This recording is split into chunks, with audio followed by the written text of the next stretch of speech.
Hello and happy Friday, ladies and gentlemen. Welcome to this week's new episode of Breakfast with Boom. I'm your host, Mr. BoomStick XL. And as you can see, folks, we've gotten some requests to go back to the camera mode. And when we have a lot of people on the panel, I am going to oblige. I'm actually going to be doing a poll over the weekend. I want to kind of gauge the audience. You know, gameplay, little boxes versus no gameplay and just us on the screen. We'll get what you guys and gals are thinking. Again, we're gonna poll it up. We're gonna poll it up over on the socials and see what people are saying. And of course, because this is a show for the people by the people, we're gonna try and take your criticism and your thoughts and your theories into how we produce the show. I like doing that every now and again, but look, ladies and gentlemen, this morning I had the absolute pleasure, as I do almost every morning, to talk with Everborn Saga. And Everborn is a very opinionated, very pointed gamer. He is a leader within the voices of this community. And when I have the conversations like the one we're going to have today that I had to call an audible at the last minute, our conversations are very thought-provoking, and that's what I really enjoy about having those conversations with him. And now we're going to have those conversations with you, and that is the Xbox tax happening more often than it's ever done before? And the answer is yes, it is. And I have 5 bullet points that have happened just in the last 6 months of this year, just 2025. Not going back to Xbox has no games, right? We're not going outside of 2025. Now, some people who I can't see the chat just yet because I'm on another page, you might be yawning at this, but you won't be yawning when I give you these 5 bullet points that I went over with a fine-tooth comb, by the way, with Everborn Saga, that just make too much sense as to when you compare Xbox to PlayStation in 2025, right? And we're going to get into it. We're going to open up the show, folks, with the Ghost of Yotei State of Play. Folks, I don't know about you. Day one for me looks amazing. I love the weapons. I love the music. I love the ambiance. I think the character, I cannot wait to learn more about her. I know there was a lot of negative talk during the stream to the point where Sony had to shut off the comments. And that's because they were pretty egregious. Some are in the realm of sexism. You know, they don't want to play as a girl. I get you. But, you know, females do exist, ladies and gentlemen. They are a real thing. We need them. Just saying. I'm just throwing it out there. We're gonna spend a little time on that. There's not much to say other than I cannot wait to get it. No, I'm not getting a PlayStation 5 special edition console because I have my Spider-Man one, which I love, and the matching controller, so I don't need it. We'll get into that. Last half of the show, folks, is going to be what we have learned this week about Bethesda having multiple Fallout projects in development. You see by the thumbnail, my heart is saying that one of the multiple projects, for the love of the gaming gods, please be a New Vegas 2 or a New Vegas something. I don't even care if it's a remake. I don't even care if you give me a remake of the original like you did with Oblivion. Yes, please. I will play it and enjoy it.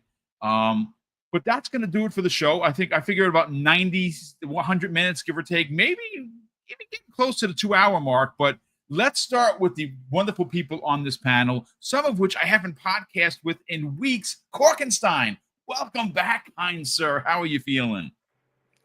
Oh man, doing great. Just got off of work, hitting my second wind. Happy to be back on with you, Fuzzy and Silent. Well, it's great to have you back, brother. I know it's been tough because you were working nights, and to get off of work to come here is work, and you got to stay up and everything. And we definitely appreciate the fact that you're here, because if you didn't know, folks, he's in LA, and LA time it's 7:07 in the morning there, super early. So thank you so much for joining us as always. Silent Cypher, it has been a minute, brother. You have been here, there, and everywhere in your travels, but you're back. He is back, ladies and gentlemen. What's going on, Silent? How you feeling? Good morning, everyone. Chat, it's great to see all your lovely names out there again. Gentlemen, always good to be with you guys. It's been far too long. Yeah, I traveled all over the place, and finally I get to be back home where I can play some video games, which has been Nice. great. So yeah, let's get into it today. It seems like we got some good topics. Yeah, I think we're gonna have a lot of fun with the topics. I think we're gonna have some big voices, big opinions, as we always do on Breakfast with Boom. And lastly, well, according to Silent Cipher, the shiniest head in the business, Fuzzy Belvedere. What's going on, brother? And I don't want to tell you folks what happened behind the scenes because it was a pause moment, and man. Oh man, it's already starting off to be a great morning. So glad to be here with you guys. Welcome back, Cypher. Great to be back with Corkenstein and you, Boom. Yeah, it's gonna be fun talking about how people always like to pick on Xbox when I guess somebody pissed in their Cheerios or something. I don't know, but we'll definitely get into it. But man, so glad to be here. Let's do this. So, ladies and gentlemen, let's open up with the Ghost of Yotei, or Yotei, I believe it's pronounced. Of course, I always get it wrong because my pronunciations are, egregious at best. What they had, Sony had their state of play. It was 20 minutes of gameplay, 20 minutes of voiced over gameplay, explaining the weapons, how the music is going to be incorporated into the game itself. We got confirmation that it is going to have Japanese voiceovers with American or English subtitles, which is how I'm going to personally play it, as long as I can kind of blow them up, because on the screen they look super, super tiny. So I would imagine for older folks like myself, you'll be able to kind of increase the text size. The game looks amazing. I know that there are some people that are probably going to be in this chat today that are like, yeah, Boom, it looks like a PS4 game, but goddamn, that looks like one hell of a PS4 game to me. I haven't purchased it yet. As soon as I'm done with the show, because I have a lot going on today. Tyler is going to stay over for, picking him up this afternoon, and he's going to be with us the whole weekend. So, of course, when you get a 16-year-old coming over, you got to prepare. And, well, that's what I'm doing right now. So it's been a busy morning. I have watched the state of play twice, ladies and gentlemen. And listen, folks, I know people are going to be like, yeah, it looks a lot like the same. You know what? Sometimes games come out and they do such an incredible job on its initial release, right? One of everything. Halo Combat Evolved, Gears 1, Fallout, 3. Technically, it's not their first, but their first 3D one. And we go back to these games and we love them for what they were. And Ghost of Tsushima, ladies and gentlemen, was a masterclass, game delivered by Sucker Punch. They are a phenomenal studio. And that game, I don't have a lot of platinums. I only have a handful. I platinumed that game. And I loved every second of my time with Jin and that world. So, of course, on initial announcement, I was like, yeah, what? Like, we're not continuing Jin's story. This is 100 years later. Who is this? Who is this chick? Turns out that it is a tale of revenge. She is basically hunting the Sinister Six, which is, again, it's look, there's a lot of things that you can equate to other PlayStation first-party games, and there are some new things here. I think that they really expanded on the weapons. Certain weapons, and it was explained that dual swords are the best against a spear, which again, we're gonna have to learn these things. The customization that was on display, you can make your character look however you want her to look, which I think is fantastic. No one is going to play the game the same, which again is one of those situations that maybe over the water cooler, and I'm being an old man here, you have these conversations of, I found this area.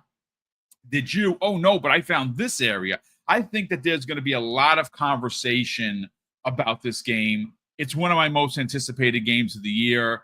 I don't know whether it's going to be in the game of the year conversation. I got to play the game, right? I got to live out the story. I got to beat the game. But it's, for me personally as a gamer, this is a game-ass game that I want to play. I love the samurai culture. I love the Japan setting. I love the fact that you can be. There are multiple ways to play it. You can, because I'm going to probably play it stealthy. There are ways where you can play ranged. There are ways that you can play as a brute, so to speak. The mystique of this character, of her being a actual demon, is, I think, amazing. When the local folks think of her or talk about her, she is a demon, not a human. And I just love the sensibility about it. Again, I know I'm gushing, folks, but hey, listen, I'm a gamer, and that game is why I own a PlayStation 5. Now, granted, if next generation I can play that on my Xbox by going and buying it on Steam, that is ultimately how I will play it, because I do prefer the Xbox controller over the DualSense. Even though I do like the DualSense for, when you pull a bow or you swing or you block, you kind of, that whole feeling thing. I dig it, but I don't like the sticks in the middle. I've always been about that. But again, this is not the biggest topic of the show, but I had to cover it in good conscience. One, because I'm a gamer and I'm excited for it, and it is an event that happened yesterday. And I'm going to go first to Korkenstein. Kork, again, let's get your thoughts on Ghosts of Yotei, what they showed. 20 minutes of gameplay. Some stuff we've seen. Some stuff, we got more info on the wolf and the fact that you're going to have other characters that, other helpers, so to speak. I mean, I'm wondering if you're going to get some sort of an eagle or a hawk or something. I thought that was pretty dope. I really like how they're using the campfires, where you're going to get, people to come in, and instead of you hunting for these abilities, sometimes those abilities are going to come to you. I thought that was brilliant. What are your thoughts, man? It looked great. Looked really, really great. I really liked it. They made some meaningful improvements, I would say, to the gameplay to streamline it a bit. The combat looks a little bit more fluid. There's a lot of stuff there, and it's hilarious. I mean, just stop it, people. I keep seeing the same. Oh, it's just more of the same thing, more of the same thing. And it's like, well, what? You want it to be a first-person boomer shooter now? Like, what? What do you want it to be? Like, that's going to be so much different. The reason why it's going to be a little bit more of the same thing is because that's not a bad thing. That fits well with that. I can understand if this was like an Assassin's Creed where you've had 20 games already and now it's still doing the same thing. That's a fair criticism, but this is the second one. It's still just, establishing itself as an IP and where it's at. And I think they're doing some really great streamlined quality of life improvements just to their genre and what they're doing in general to that game. Graphics, who gives a shit? Honestly, it looks like PS4 graphics. Boom even said it. That's probably the best looking PS4 game than I've ever seen. It looks great. It looks clean. I don't really care for that much as long as I'm having fun playing the game. I don't really care what it looks like all that much. There's a missing pixel here on a tree. Like, who cares? That's not important. It's not why you're playing the game. It's the art, the cinematic style of it, the lone samurai kind of genre, and it nails it. It really, really does. I'm really happy that Sucker Punch seems to have another hit on their hands, because I really did love Ghost of Tsushima. I never finished it. Sadly, my gaming ADHD picked up and I was like, ooh, new game. And I just kind of jumped to like 5 different things. But it's still really, maybe I'll go back to it before this one comes out, kind of catch up to it and then, replay it. But overall, solid state of play. Yeah, I mean, listen, again, folks, I'm not here to sell the game for you. If you don't like it, if you think it's dated, and again, there's some people in the chat that think it's, it's too similar for some people. Criticism, I hear you. Not a problem for me, because I adored Ghost of Tsushima. I loved every second of it, to the point where, again, I think the stake in the ground for me is I don't platinum a lot of games because I don't spend that much time on my PlayStation because I much prefer Xbox and playing my games there, my friends list, my achievements, things of that nature. Exclusives that you can't find on Xbox, at least right now, is why I have a PlayStation. This is a great reason to turn on my PlayStation 5, which I haven't turned on basically the entire year. And I'm not being facetious. I'm just saying that give me something from first party that PlayStation is known for, and I will turn on my console like I did when I bought Helldivers last year, and I was gushing over Astrobot. I still am. It's one of my favorite games of last year. Give me a reason to turn it on, and I will play it. This is a game for me, maybe not for you, and I understand that. But I make no excuses for being a fan of Sucker Punch and this IP. But Silent Cypher, let's bring you in on the conversation. One of the things that I absolutely loved about this 20-minute deep dive, so to speak, is some of the inspirations that were discussed. And for me, and I don't know so much about you fine folks, 13 Samurai is, my God, what an incredible film. And they actually are working with the director of that. Folks, I think this is going to be something super special. Now, again, I'm not here to sell you the game, but that's just my talk. Silent Cypher, let's get your hot take on this. Yeah, so I agree with Cork on a lot of what he said with it, but I'll keep it pretty simple on my side of things. I didn't end up playing all the way through the first one. I just got occupied with other stuff. It was cool. This one looks good. It looks like more of that, which again, people take that as a knock towards it, and I don't see it because it's like when I played Saints Row the Third, and then they announced that there was a Saints Row 4 coming, I was excited. Why? Not because it was going to be new and revolutionary, but because it was going to be more Saints Row. Because I like Saints Row. Yeah, there's nothing wrong with enjoying a game and wanting another game in that universe. Whoever's telling you otherwise probably needs to go talk to someone because they've got some weird issues, aggression or whatever. You mean some sort of weird energy, sir? Is that what you're suggesting? Yeah, yeah. It's almost like they should leave Twitter if they haven't already left Twitter.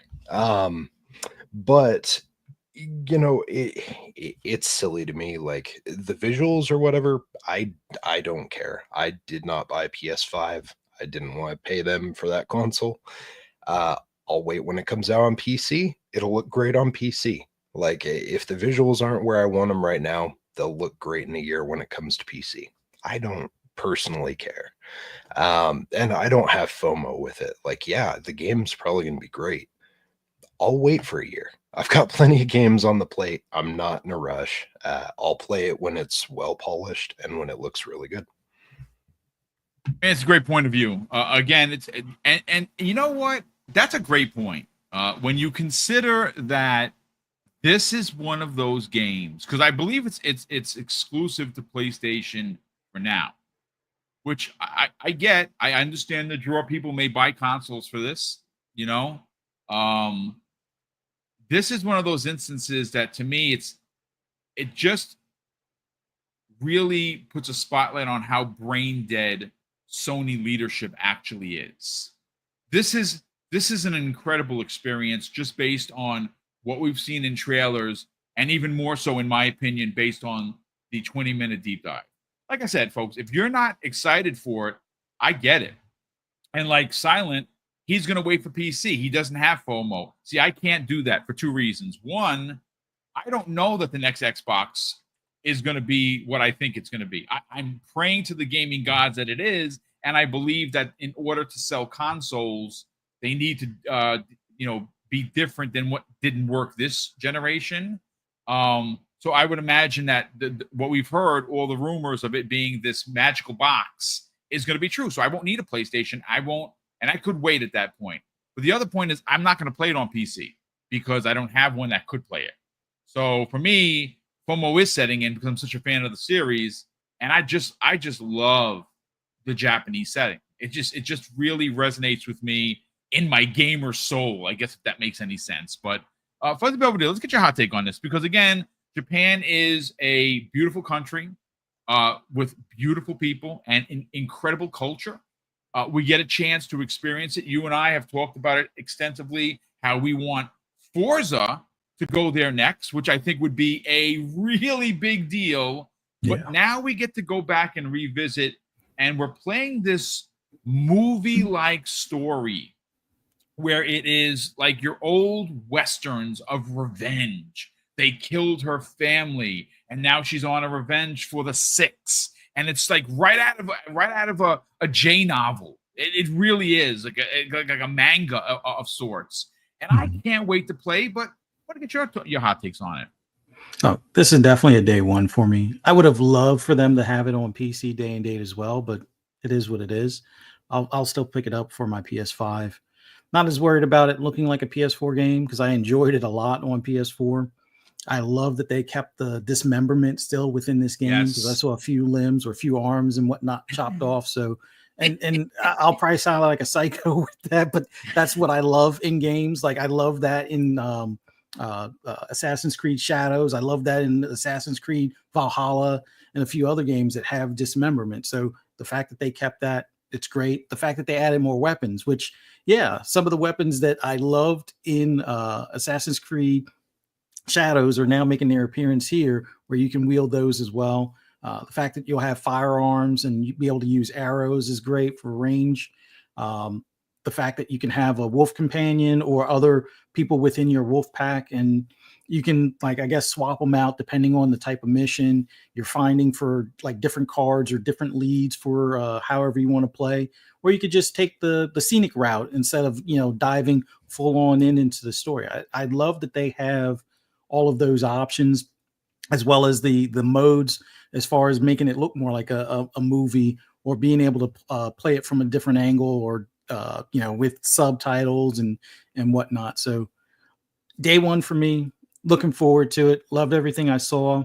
The only complaint I have is that I wish they would have, tried this time of doing like a day and date on PC to see if, not that I'm worried about their marketing dollars, but I think it would have still done well on PS5. And for those of us that would want it on PC for the extra visual capabilities, we would have picked it up there. But yeah, it's everything that I was hoping they would have.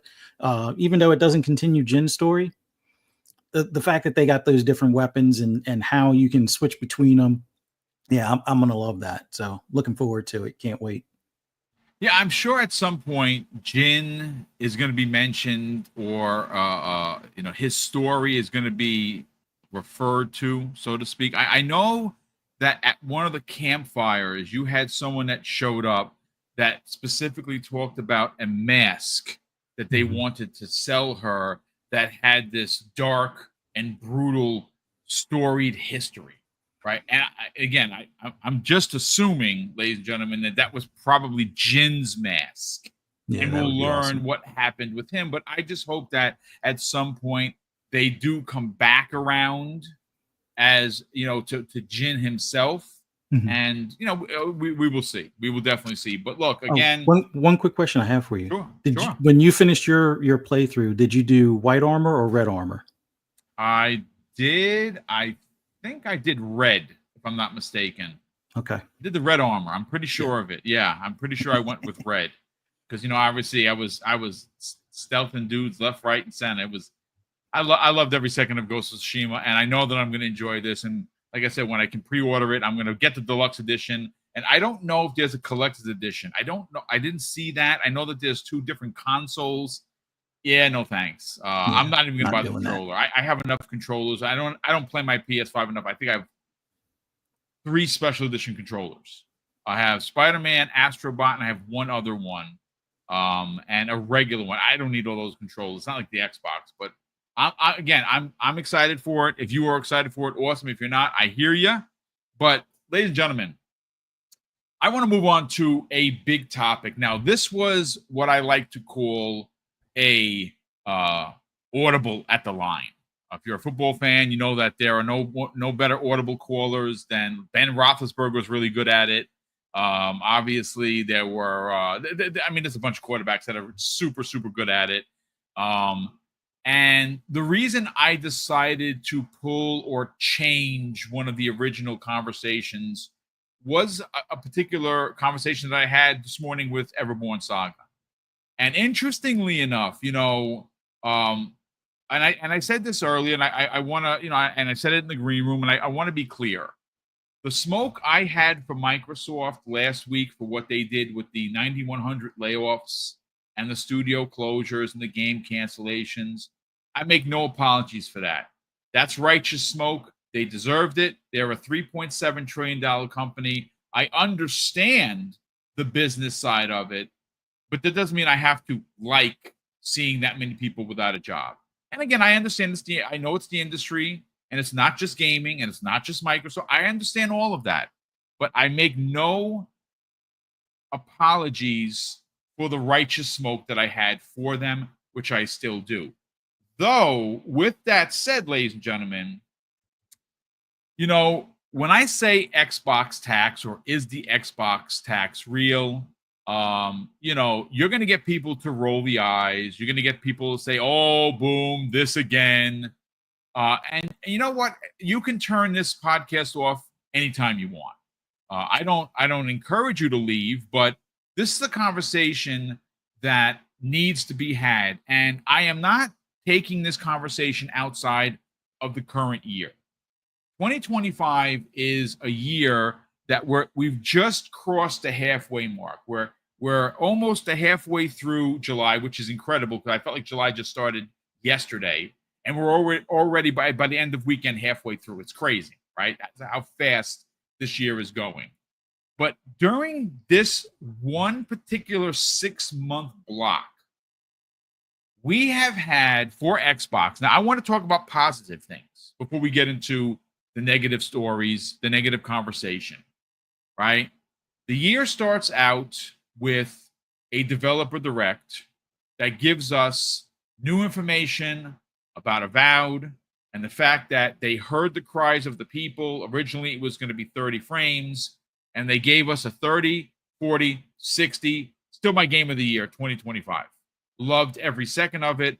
I have days worth of play in it, and I actually cannot wait for them to enact the new game plus, because I'm going to play through it again in a totally different way, right? And of course, you had Avowed released, and then you had a confirmed roadmap that is, by the end of this year, Xbox Game Studios will have delivered 12 first-party games. That is just crazy, ladies and gentlemen. I mean, think about that for a second. 12 first-party games in a year. Now, granted, it's not, one per month like the year is, but it's still 12 games. And when you compare that to what the other guys are doing, the other guys don't even have a fourth of that. And that's a positive story, right? The fact that we have a Xbox handheld device coming out at the end of the year that some people refuse to acknowledge that it's an Xbox, even though it literally has an Xbox button. It's literally has Xbox in the title. It literally was designed in partnership with ROG and Xbox. None of that matters.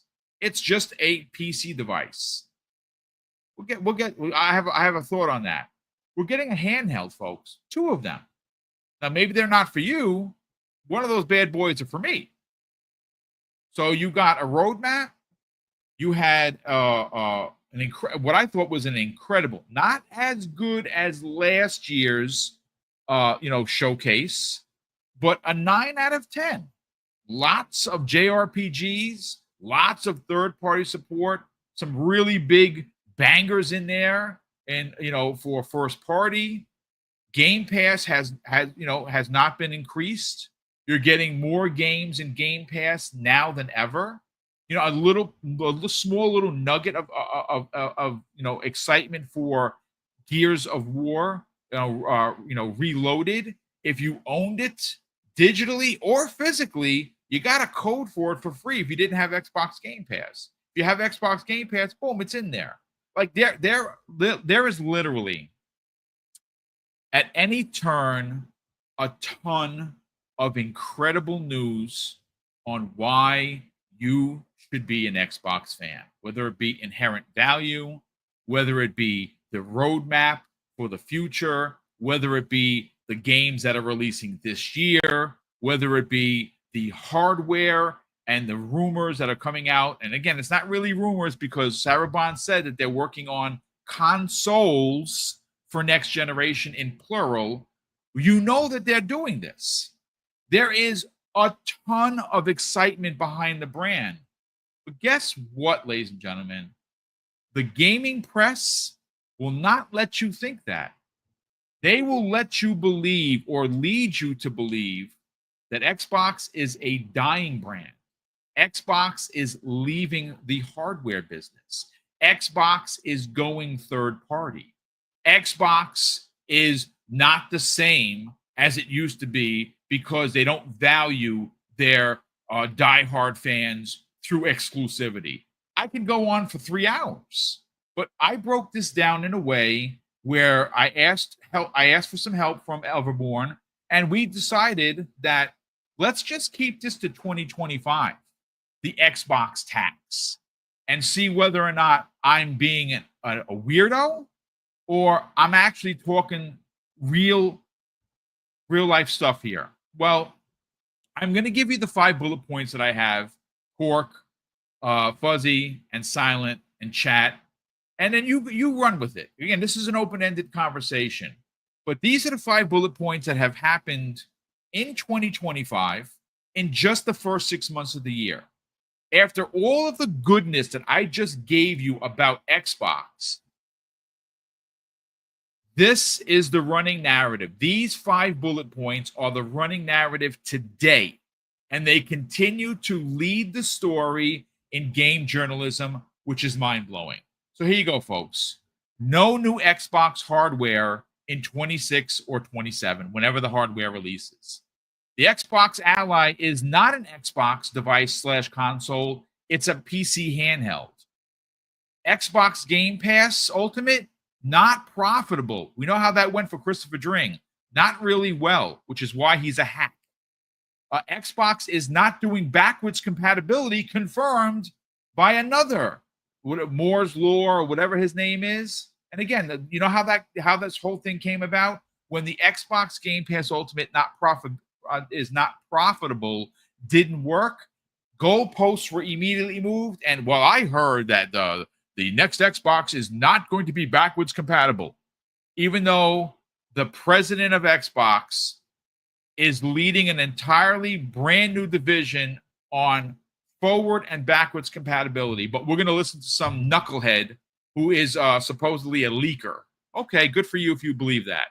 And lastly, Microsoft announced layoffs, not because they wanted to go to AI, not because it was performance, because of Xbox Game Pass damaging and ruining the industry. That is, you know what? You know what's interesting? You say, did you make those up? I did not. I am not going to name the names because I don't want to smoke. But those headlines that I just read for you are literally from the pages of certain websites that this was the lead title. That's where I got this from, ladies and gentlemen. Okay? I didn't make this up. This literally was pulled from the pages of websites. So if that's not Xbox tax, Silent Cypher and Fuzzy and Cork and Chat, I actually don't know what is. So I'm going to go first to Cork and Stein. Cork, it's been a while since you've been here. I've seen some of your posts. I've seen some of you. You know, you've been a little pointed at times with certain journalists, and I appreciate the honesty and the candor. What are your thoughts on my 5 bullet points? Being these conversations were just the first 6 months of this year. And then when you just stop for a second, and this is not console warring, folks. This is just, let's compare apples to apples. If you look at what PlayStation has done in the same time frame, it is a stark difference. I would even say it is an about face. compared to what Xbox has done positively versus what Sony has done negatively. But you know how many stories that you have seen negative about Sony? Very few. Hardly any pushback. Let's get your thoughts, man. I mean, we've all known the Xbox tax has been around for a while now. People will say, no, it doesn't exist. But I mean, you just named 5 in the last 6 months, and it goes to years beyond that. Even though I'll say it, even with like something like Redfall, there was a bit of an Xbox tax there with how people responded to the game. Yeah, it wasn't in its best shape. Yeah, it needed some help. But you had people like dogpiling like a 3 or a 2. And I was like, dude, there's no way this is a 3 game. Maybe 5, 6. It did have its issues. I'd see 5 or 6, but yeah, just things like that. It's just ridiculous. It's like, yeah, the whole Game Pass Ultimate is not profitable. Dude, you want to know what's not profitable? Sony's low margins. Like, people don't call that out. We even saw that in a leak that happened where Sony's financials were on the table. And I even called it last year too, where their operating profit was down 26%. I even said back in February 2024, Helldivers is going to come to Xbox because of this. Look where we're at now. Speaking of leaks, we're even going to talk about, some leaks next, in the next segment, but you have people that, all of a sudden, Insomniac gets a leak. Oh, we don't do leaks here. We don't do leaks here. VGC. I know what you're talking about. That you mean they don't discuss leaks publicly? Yeah.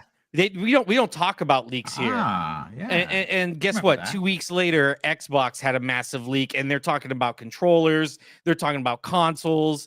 Even now, look at the same people that are dropping all the Fallout leaks and stuff like that. They literally were saying they don't do leaks when it was happening to Sony, and now all of a sudden there's a Fallout leak, and they're dropping a whole bunch of info. The tax is there. The tax is real. It's been there for a while. And I don't even think some of it is because of Xbox. Essentially, I think it's just Microsoft. Some people just hate Microsoft, like you were saying, Boom. Not that you hate it, but that there's smoke there to be had for Microsoft. Indeed. They've had a lot of they've dropped the ball quite a bit, and they haven't handled things the best way. So I get why people are kind of pointed and don't want to give Xbox the shot it deserves. But it's weird because I even made a post. I was trying to see if I could find it on my timeline, so I could actually quote it. But basically, it was coming out to the point that if people spent more time highlighting the consumer-friendly stuff that Xbox does and really pushing that to be a standard in the industry, the other people on platforms would have a much better quality of life as gamers, and we should be pushing that instead of trying to make up these FUD narratives, the fear, uncertainty, and doubt. Stop trying to push that stuff. Start highlighting. I mean, yeah, when there's times to be had, yeah, call it out. I 100% get it. But when it's not, I mean, start highlighting some of the great stuff that Xbox does do, like Play Anywhere. Such a massive, great, like consumer friendly thing for the industry. Instead, of the opposite, where you have Sony, where it's locking down its ecosystems to where you have to buy the game 3 different times on 3 different platforms. That's not consumer friendly. What about, like you said, we got 12 games coming out for Xbox this last year, and Sony's canceling 12 games. So what? Where's the call out for that? There's a tax there, and I get it. Sony was number 1 for the longest time, and nobody wants to piss off number 1. They've been known to blacklist people. Same with Nintendo. I'm not saying Xbox should do the same, but I mean, there's a certain there of people that don't want to piss off Sony because they don't want to lose their access. So they kind of, they kiss the hand, they kiss the ring, and they fall in line, and it's just. I just don't get it. Why, when there's so many great things Xbox does do for consumers, and that's where people kind of lose that vision, is they try and be analysts, they try and be insiders, they try and be leakers. No, you are none of those things. You are a consumer first and foremost. You spend money with your wallet like we all do. Speak with your wallet, not with what this little fake persona or whatever vision you have of yourself. I know it's hard to relate to a consumer from like a media standpoint when you're getting the games for free, when you're, you get these inside tracks and stuff like that. But try and put yourself, because that's who you're ultimately speaking for, is the consumer most of the time. You're trying to inform them, you're trying to give them reviews, previews, you're trying to give them a benefit to be more knowledgeable in that stuff. And so you have to think like a consumer when you write this stuff, and they don't. And that's where I think a lot of people feel like they have to have this inside knowledge and inside track and start acting like they're not consumers. We all play the games and we all spend for it. Speak with your wallet, and that's what we need more of. And great points all around. Again, it's, when you talk about consumerism, right? I'll never advocate for price increases and paying more to get less. If you do, either you're loaded or a moron. One of the two. And usually people with money are morons. So maybe it's just one person. Sorry. But when you talk about Xbox as being, look, I understand they're a corporation and they don't give a flying F about us. We're a number, we're a dollar sign, we're literally a walking dollar sign. And I totally get that. And if you think otherwise, you're wrong, because that's all they care about, is making money for their investors. Perfect example of that is they literally laid off 9,100 people to have more money to invest in AI, to then take more jobs. That's as shitty as it gets, folks. But that doesn't mean I have to hate Xbox, because all corporations do this. And again, this is not an us versus them, a PlayStation versus Xbox thing. This is, let's just talk about the tax. And again, just hearkening quickly back to the value of why it's great to play on Xbox, is one of the things is backwards compatibility. Upgrades to graphics and sound and control on a game that might be 20 years old, that if it was Sony, they would charge you $10. If they were Nintendo, there would be no upgrade path. You'd have to buy the game again, but not for Xbox. If it's part of the backwards compatibility program, you get the updated graphics, and you get the boost on everything. And what do they charge you? Literally nothing. Pop the disc in and play. Press start on your controller and play the game, and you get all these bonuses. That's just one of the things. But I want to bring this back to Silent Cypher, and I just want to reiterate my points of view, because I think that when you consider, again, like, there's going to be somebody in this chat, if they haven't already, and they're gonna be against the whole Xbox tax thing. It doesn't exist. There's just no way. And listen, I'm not here to fight with anybody. If you honestly believe in your heart of hearts that there is no push to get Xbox out the business, that is a you problem. I have listed, and this is, again, this list could be double, triple of what has gone on this year. But these are the most top conversations, and literally were pulled from articles that were written by I use the word loosely, journalists. Okay? No new Xbox hardware in 26-27. The Xbox Ally is not an Xbox device / console. It is a PC handheld. Xbox Game Pass Ultimate is not profitable. Oh, that's pretty interesting. Considering that Satya cuts off anything that's not making money, but okay, if you believe that. Xbox is not doing backwards compatibility, confirmed. And the Microsoft announcement of the layoffs were not because they wanted to do something shitty, which they did. but it was certainly because of Xbox Game Pass and its value. Sound Cipher, these are literal headlines pulled from the papers or from the digital papers, and this is the conversation that's happening. When you go and you look at what Sony hasn't done, and I say hasn't done for their fans in 2025, it's a stark difference to what Xbox has done. So why all of the hate for Xbox and not even a question as to what's going on with Sony? Because of the Xbox tax. Get your thoughts, man. It goes back. I remember it when I was working in the game side of things back early 2000s, working at the game store. And when Xbox came onto the scene, Sony from the beginning was very much trying to demonize the brand because it was competition. So they wanted to put it out there. They wanted to be like, oh, you don't want to support these guys. You know where their console comes from. It comes from Microsoft. Microsoft bad.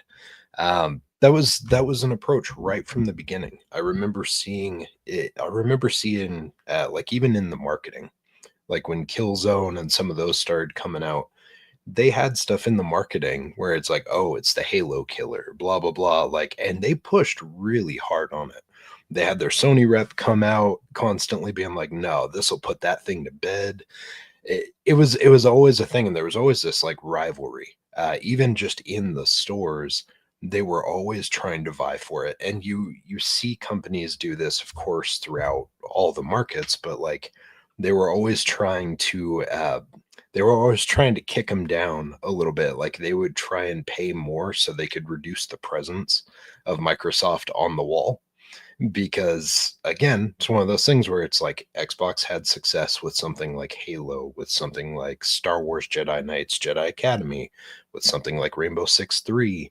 Those games came out, they had an Xbox Live service, and they were doing things that Sony didn't even have unless you had the attachment for Ethernet. And they're like, no. But remember, Microsoft bad. Look at us. Look at what we have over here. And the thing is they had already planted themselves pretty heavily in the market. PS1 was huge for them. And so PS2, when it came out, it just sold out like gangbusters for quite a while.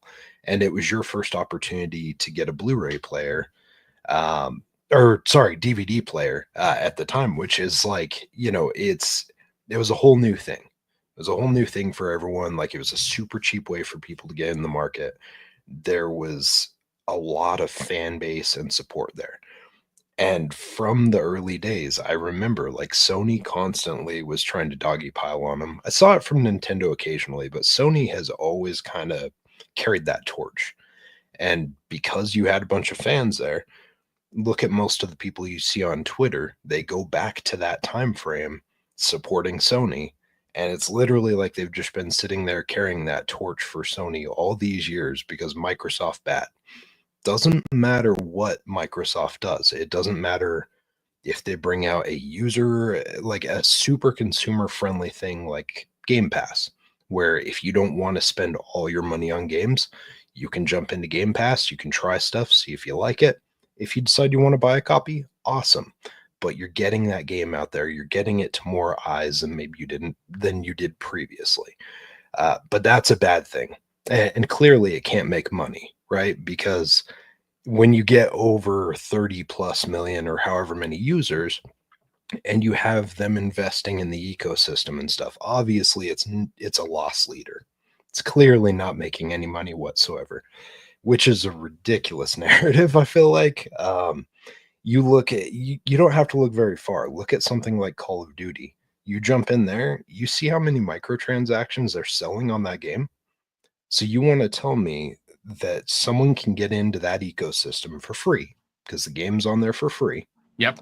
If you've got the service, and they're going to go in there and they're going to see those characters and stuff, and they're going to buy that stuff because there's a heavy impulse to just buy that stuff because you didn't pay anything at the door. And you're like, oh, well, hell, I didn't pay $60 for the game, so I'm going to buy some skins. I'm going to get something else. People do this and they revisit that store on the regular. I'm guilty of it. I jump in there, I'm like, oh, Beavis and Butthead, Jay and Silent Bob. Yeah, that'd be pretty funny to play as those characters. I spend money in it just like millions of other people do. That on its own, that game alone is a cash cow just by the microtransactions. And you have access to it if you have Game Pass. X amount of millions of people now have access to that game for free because of the service. Multiply the money that they make off of that thing alone, and it's insane. Like, it prints money. But Game Pass is bad, and obviously it can't make money. That's the narrative we've been told. We got to believe it because it came from just the most credible sources. Folks like Drang and some of these other shills are just sitting out there just having all the fun for Sony, carrying a torch for a company that does not care about them whatsoever. But they still got to wear their team blue shirts because they feel like they're part of some sort of tribe or something.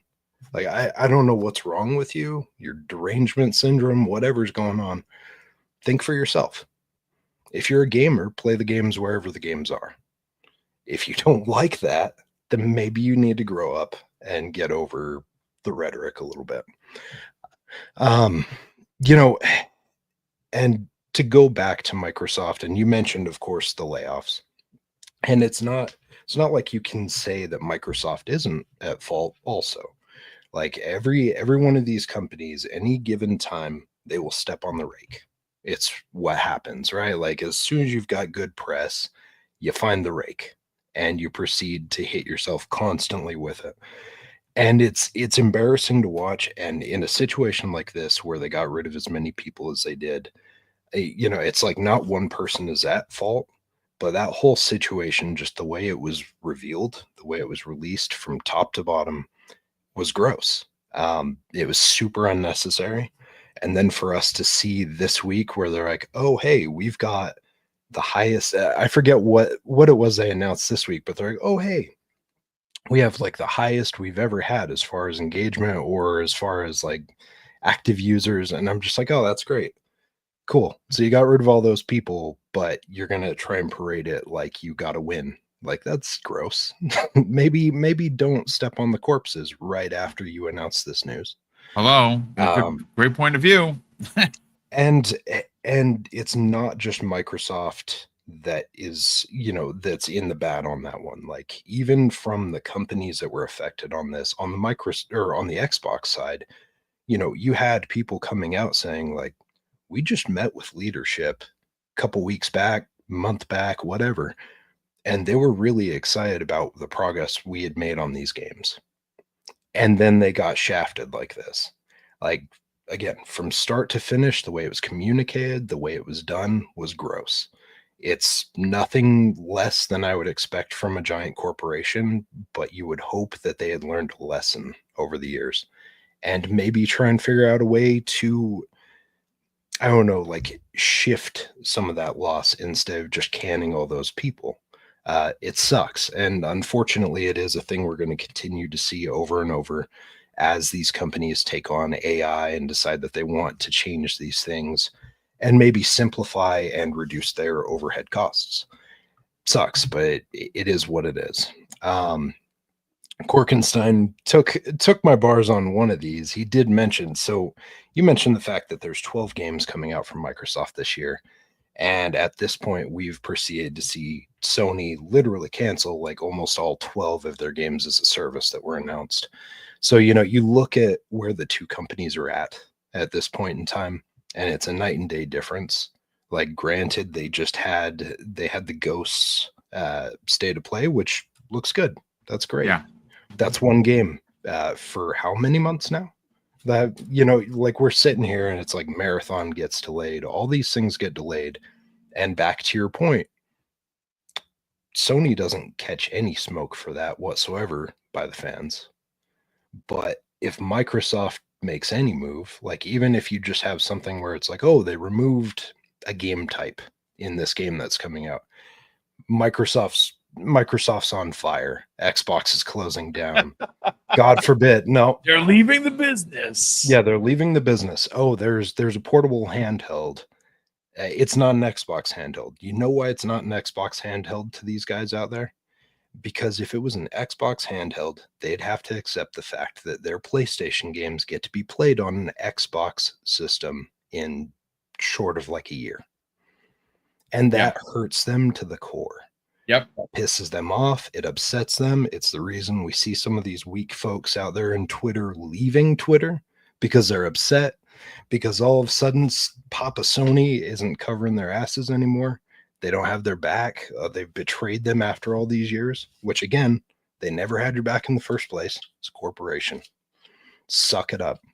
Play some games. If you don't like what's going on with it, maybe go get some fresh air. But everything that you mentioned, there can never be a news cycle that Microsoft gets. There's two parts to this.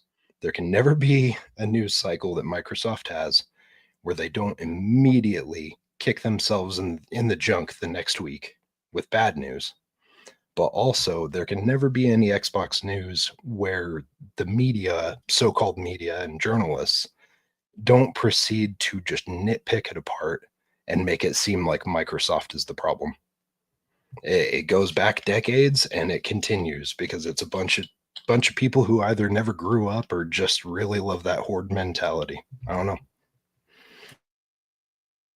It's a great point, and it's been a really good conversation so far. I think I've been very clear with the points of contention for the conversation at hand. There is a particular person in the chat, which, again, I'm not going to name anybody's name because we don't like to embarrass anybody, but I think they're being I would say I'm being friendly, a tad facetious. I know that there was a question asked about where is the PlayStation tax?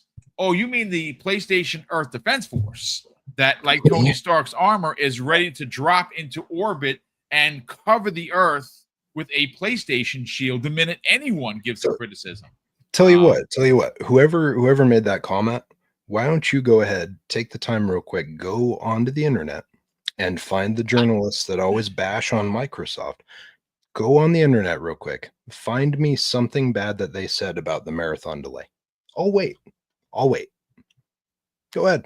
They're not going to do that. And by the way, Paris literally in the chat. He said, "Say my name, Boom." It's not you, Paris, that I'm talking about. You know it. Paris is my friend. I wouldn't dare talk about Paris about like that. But he has his opinion. He is a. I put it this way: Paris, who is my very good friend, we do not agree on this, and that is freaking K. He does not believe in the Xbox tax. That is absolutely fine. But please continue, Silent Cypher.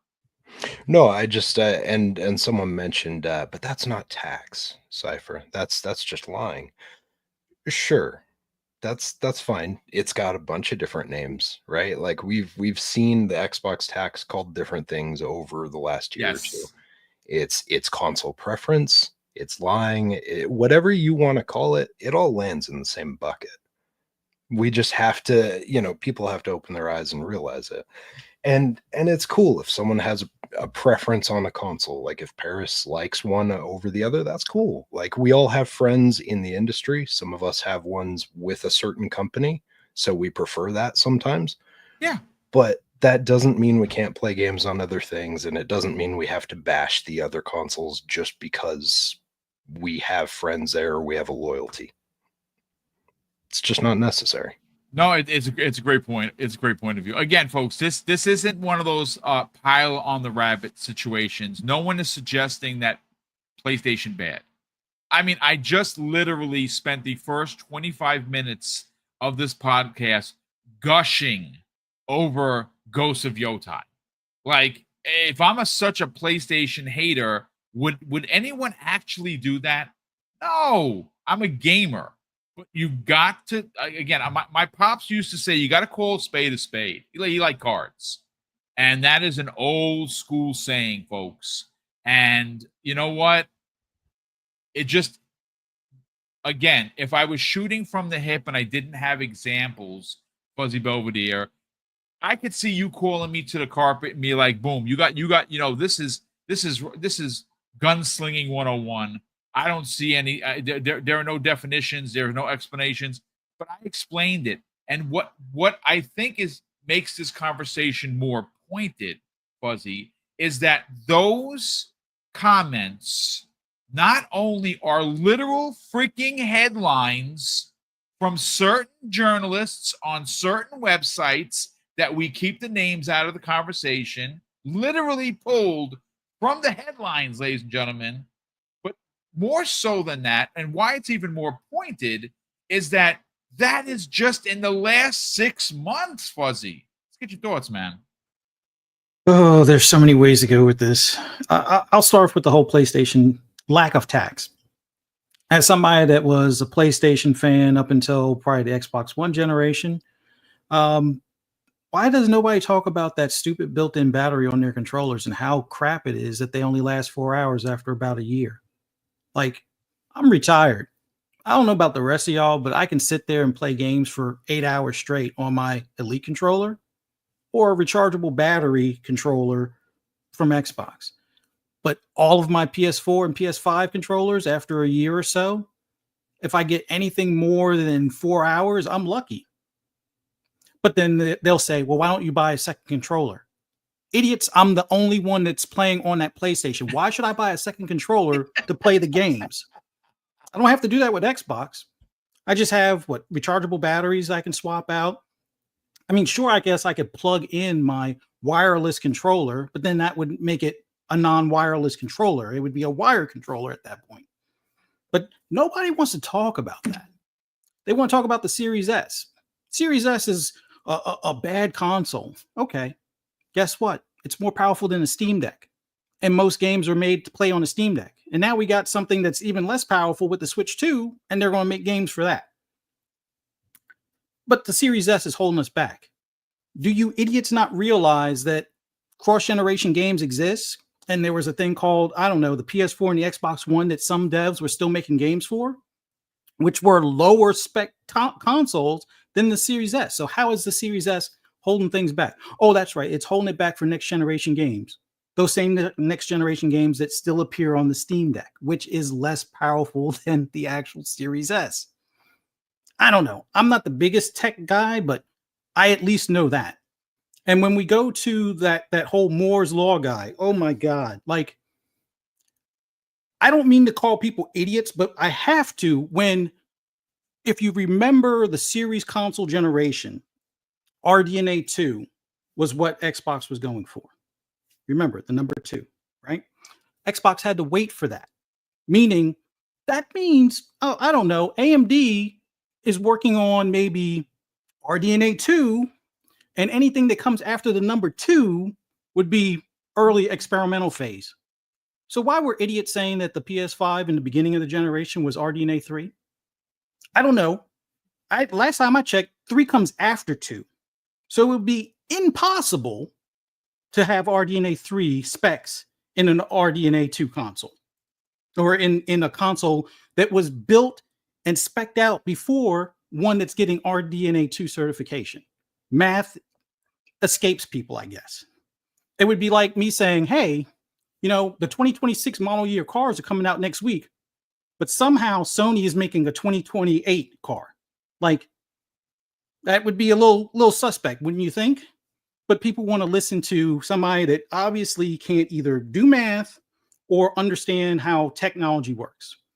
But all of that aside, I always see how people talk about, well, it's not really a tax. And I remember when Destin did that whole thing about, well, prove to me that this isn't a tax. And it's like, even your own partners on IGN, the same guy, Ryan McCafferty, that was all up in arms about Tomb Raider being a timed exclusive on Xbox, but had no smoke for Final Fantasy VII being on PlayStation as a timed exclusive. I don't know. Maybe we shouldn't call it a tax. Maybe we should call it hypocrisy for what it really is, because I think that would go further. I mean, and back to Destin again. He was talking about, like, when he was doing that whole, Xbox tax doesn't exist. The very next day, he was on one of his console podcasts on IGN, and one of the knuckleheads, and I don't pay attention to a lot of the people over there for the fact that when they say, I remember this conversation, but we don't do the names. Please continue, sir. Yeah, like when they say something stupid like Xbox got no games, or at least that's what I heard. Well, yeah, you're now repeating the stupidness that you're hearing. Like, if Xbox has no games, but they're actually releasing games at the time, I think there were 3 games being released at that point. How can that be no games? Is it no games because you have no interest in them? Or is it no games because you're blind and sensory, inept or something? I don't know. But all of that stuff aside, I just look at it as, when it comes to this whole tax notion, if Xbox's, Game Pass is profitable, great. If it's not profitable, I don't care. As a shareholder, I know if it's not profitable, at some point it's getting cut. But I'm good until 2028. Now, they'll have to figure out, if they cut it shorter, how to resolve, somebody that's stacked up until 2028. By the way, Microsoft points.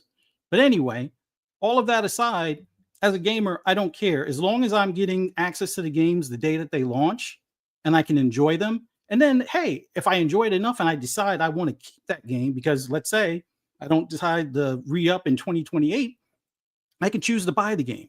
That's an awesome option.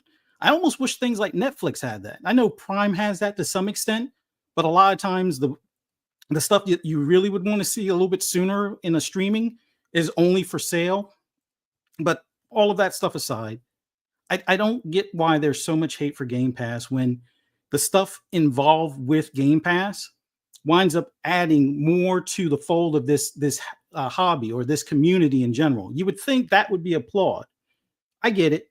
Some devs don't like it, and that's their prerogative.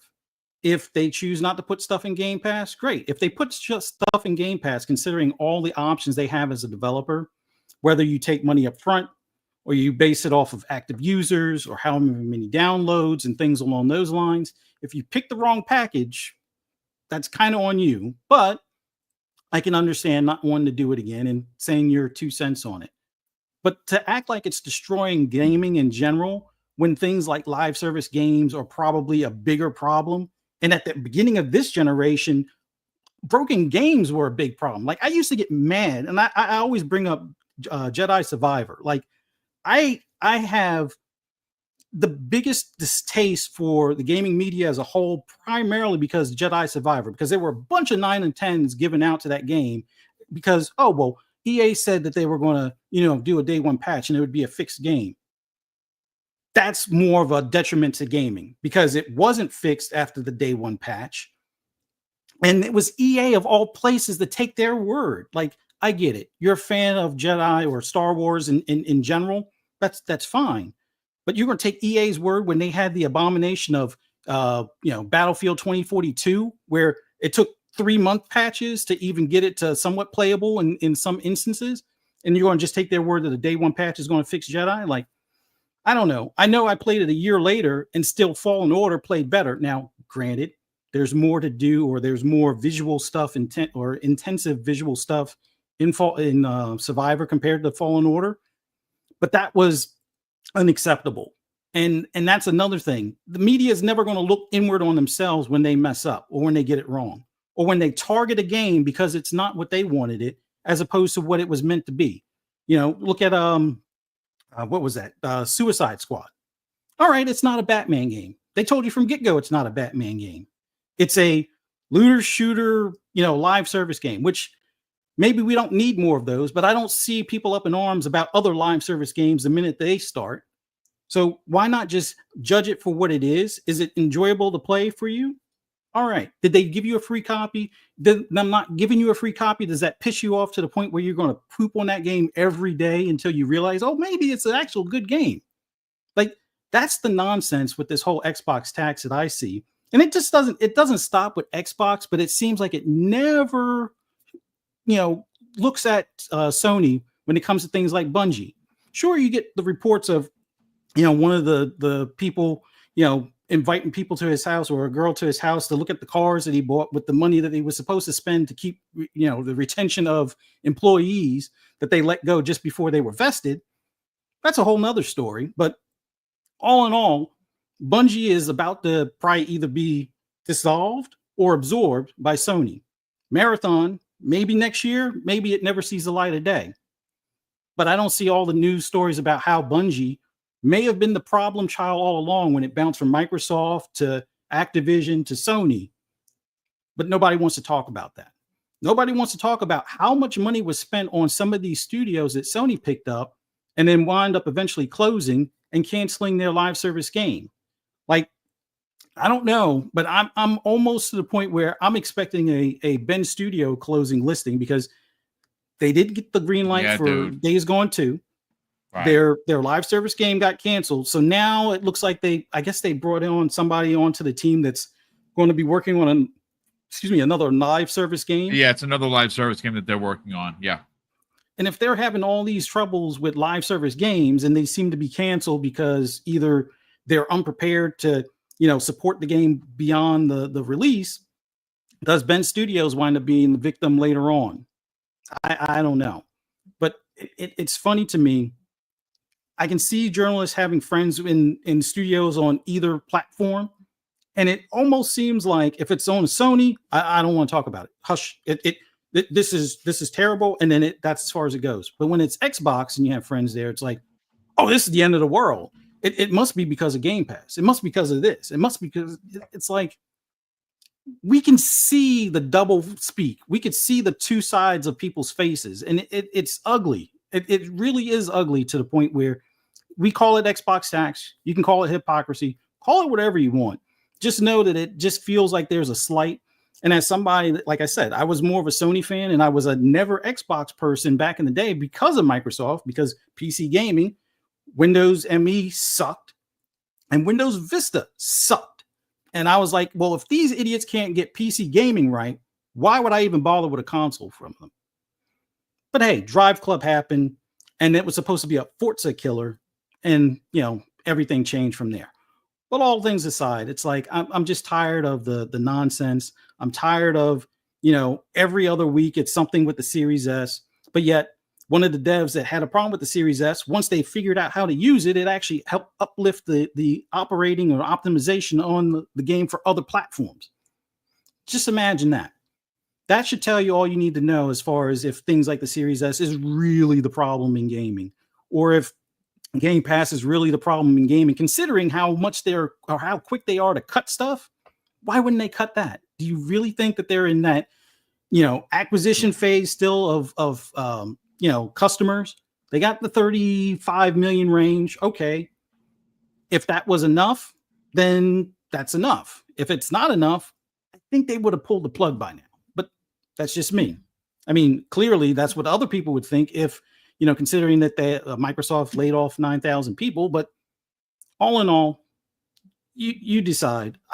For me, I'll just stick to really playing games, giving my 2 cents on stuff, and then move from there. But I just hate the fact that nobody talks about PlayStation in the way they do about Xbox when there are things that are glaring, like how many hundreds of millions, if not billions of dollars was invested in this whole, games as a service initiative. All of it canceled, or a majority of it canceled, and there isn't the single player games popping out of the woodwork because they have to kind of start from scratch, or the ones that were in works, are still a few years out. Looking forward to go see Yotei. Does Intergalactic come out next year, or is it finally, do we see Wolverine? Do we see something Venom? I mean, there aren't enough questions about where they are on their roadmap as far as when we get those things. And if you're satisfied with PlayStation giving you that one, first party title a year, I hear you. That's all well and good. But then don't complain when I guess 3 of our games get canceled on Xbox and we still have 6 other games that are coming out within the next 6 months. Just saying. And I've rambled enough. No, it was a great rant. And, speaking of rants, no one does it better than Mav, and he's back on the show for the first time. And I can't remember. And listen, obviously when I see a message saying, I think I need to get in on this, that means that we could get a Mav rant. So Mav, what's going on, brother? The Xbox tax, real or like the Yeti, not real? Good to be back here, Boom. First off, is my mic okay? Because I have kind of a sounds perfect, brother. Yeah, right, it sure awesome, does. Man. Yeah, dude. This is something I made a post the other day, and it's just been kind of going crazy with replies on this kind of topic. And this is something that goes back at like every single time something seems negative to happen with Xbox and anything in gaming. It seems like Let's find a way to either blame one of two things. Find a way to either blame the Xbox Series S, or we can find a way to blame Game Pass, because Game Pass is ruining the industry, and so is Series S. Let's figure it out. Oh my God, Microsoft had layoffs. Well, this must be Game Pass's fault. Let's figure out how to blame Game Pass. Let's write articles. Oh my God, Game Pass is no longer sustainable again. I thought we've been through this like 10 damn times already this generation. And all of a sudden, it has to come up again. Game Pass is not sustainable. Game Pass is not profitable. Oops, I made a mistake. Let me clarify. It actually is now. But oh my God, the damage is done because we've had people talking about this nonstop for 3 days, blaming Game Pass for Microsoft's huge 9,000 layoff, which really ultimately is a corporate thing in general. It's a tech giant thing. It's also an industry thing in general. You look at it across the entire gaming industry about multiple companies doing layoffs across the board. What were people asking when PlayStation had all of their layoffs sequentially throughout the last year? Were they saying, oh my God, this must be PS Plus's fault? Or were they saying, oh, this must be a AAA gaming pipeline fault? Or this must be their switch to games as services fault? What are they saying? Why are the questions not being asked? Why are the questions not being asked about every other freaking publisher that they're having all of these massive layoffs? Are they blaming their gaming subscription services? Are they blaming any of those other stuff? No, they're just saying, oh, it's an industry problem. So why all of a sudden, when Microsoft has the same damn thing, do we go back to Game Pass again? It's such a backwards way of thinking that consumers have with Xbox and this whole Game Pass scenario. We should be asking every company to be giving us the same value that Game Pass is giving us. Why are we not saying, PlayStation, where's your games in PlayStation Plus Extra? Right? Why aren't you putting your games in there day and date? What could you imagine if we had the same fear with movie subscription services? Oh my God, Netflix, you're making too many movies and content in there day one for your content. Yeah, I think you need to slow down because you might be going out of business. Oh my God, what about Amazon? Hey, you need to stop making movies. You need to stop making shows. I'm worried about the sustainability of the product that I'm subscribing to. What an idiotic thing for consumers to be concerned about. Are we playing the content? Are we actually investing in the content? Are we paying for a service that we want value in? Or are we sit there worried about the profits of a tech giant that's going to be a $3 to $5 trillion corporation? What are we doing? Why are people so concerned and caught up with how much money and profit and sustainability that Microsoft has when they're doing extremely well? Oh, these same people that are complaining about that and worried about that, are they ignoring the fact that, hey, guess what? 4 of the top 5 games last month were sitting there on the top purchased games on your platform? Seems like they're doing pretty good to me. Yeah. It's always been an option. It always will be an option. It is something that is completely a thing where they're making plenty of revenue, plenty of profit within the organization. And for some reason, people always find a way to attack it. Some devs don't like it. That's cool. Some devs don't want to put their games in there. Some devs do like it. But all of a sudden, if one dev says they don't want to put their game in there or they don't like it, it's a huge, massive story. Oh my God, this developer said that they don't want to put their game in Game Pass. And it's, oh, can we talk about the elephant in the room, Game Pass? Oh, come on, dude. What about all the other developers that have been doing really great with Game Pass? What about Clair Obscure Expedition 33? It could be Game of the Year this year. How much marketing and how much extra spotlight did they get on that game because it was in Game Pass? What about Oblivion? Didn't seem to hurt that very much either, did it? So stop picking and choosing when there's one game that didn't sell or do very well, or if there's layoffs or one studio closure or whatever, to think about, oh, the biggest problem in the world must be gaming subscription services are ruining everything. Give me more. PlayStation, put your games in PS Plus. I know you probably won't, but you could. Anybody that says they can't is wrong. They can if they wanted to. all these other companies give us more value for our dollar. That's what us as consumers should be asking for, not concerned with their profits. Anyway, that's all I got to say.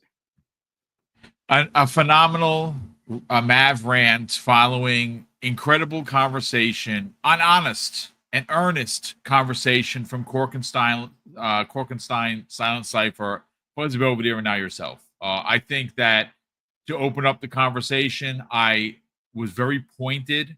I specifically set up bullet points that explained where this conversation was going to go. And again, there are some people that disagree, and that's fine. You don't have to agree with it. Some people in here are hell-bent on trying to prove us wrong. Well, when the majority of people here can see what is going on, it's hard to argue, right? There is no PlayStation tax. When people talk about Marathon, is because Bungie literally stole artwork. Literally, thievery was committed. And it was done and it was put into the game as if it was theirs. And when you talk about that, because this, a couple of people brought up it as a point of contention, what we're not supposed to that's tax? No, that's an actual crime. They literally, it's copyright infringement. They committed forgery. I almost say borrowed. They stole someone's artwork and they put it into their game as if it was theirs, right? The fact that they've had 10 of the 12 gas games that Jim Ryan, before he was fired, said that they were going to do have been canceled. That's not smoke. That's not something to be had. That's us piling on the rack. No, that's facts. The fact that they don't have a roadmap. As a PlayStation fan, you shouldn't be defending that. You should be asking what the H is going on at PlayStation Studios, ladies and gentlemen. Why don't I know what the next game from my favorite studio is coming out? That's not smoke to be for smoke. That is legitimate questions. And everything that has been asked against Xbox in those 5 bullet points were legit. Again, why it's a unique conversation is those are literal headlines that people have put into print to run a story, to force a narrative. And that's just happened this year. That is ultimately that is the glaring why there is an Xbox tax. Yeah, boom. Like I don't want to interrupt you, but like No, the same please, thing, go like with this is like the same thing that bothers me is like Xbox has had so many freaking games hit day one this year that like the pipeline's just been absolutely insane. Yes. Right. It's been absolutely insane. We just got another one. Tony Hawk just dropped. Great game.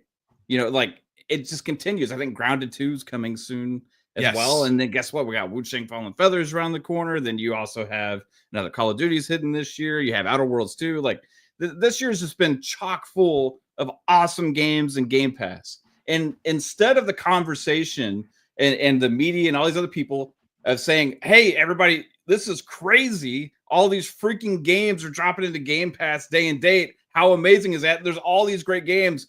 You should sign up for this. They're saying, oh, this is like the reason why Microsoft had this whole tech layoff thing that also affected Xbox. It's just so weird and backwards. Why is the backwards thinking only with Xbox?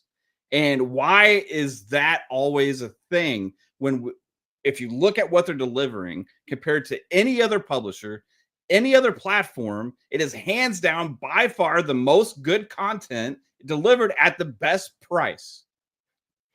We should be singing the praises of that, not trying to tell them that you can't give us this much stuff. Like, why? Like, hey, it's too good. Stop it. You need to be more like PlayStation so that way you can be safe. Stop. I don't want any more games. No more. Stop the development and everything. Please. Just hey, $80, $90. Just sell everything to me as much as you can to make sure that it's sustainable for you. Hey, please just freaking just get your heads on straight, people. Sing the praises of the company that's giving you the most at the best value in any kind of media. That's what we should be asking for. We're customers. We're gamers. Unless you're a shareholder and you're like Fuzzy, well, she's not too concerned because Microsoft's profits seem to be doing pretty dang good anyway. Unless you're something like that, like, why are you even talking about this stuff? Just saying. Yeah, it's a really good question, but it's a question that's probably never going to get answered because there's always going to be somebody to deflect.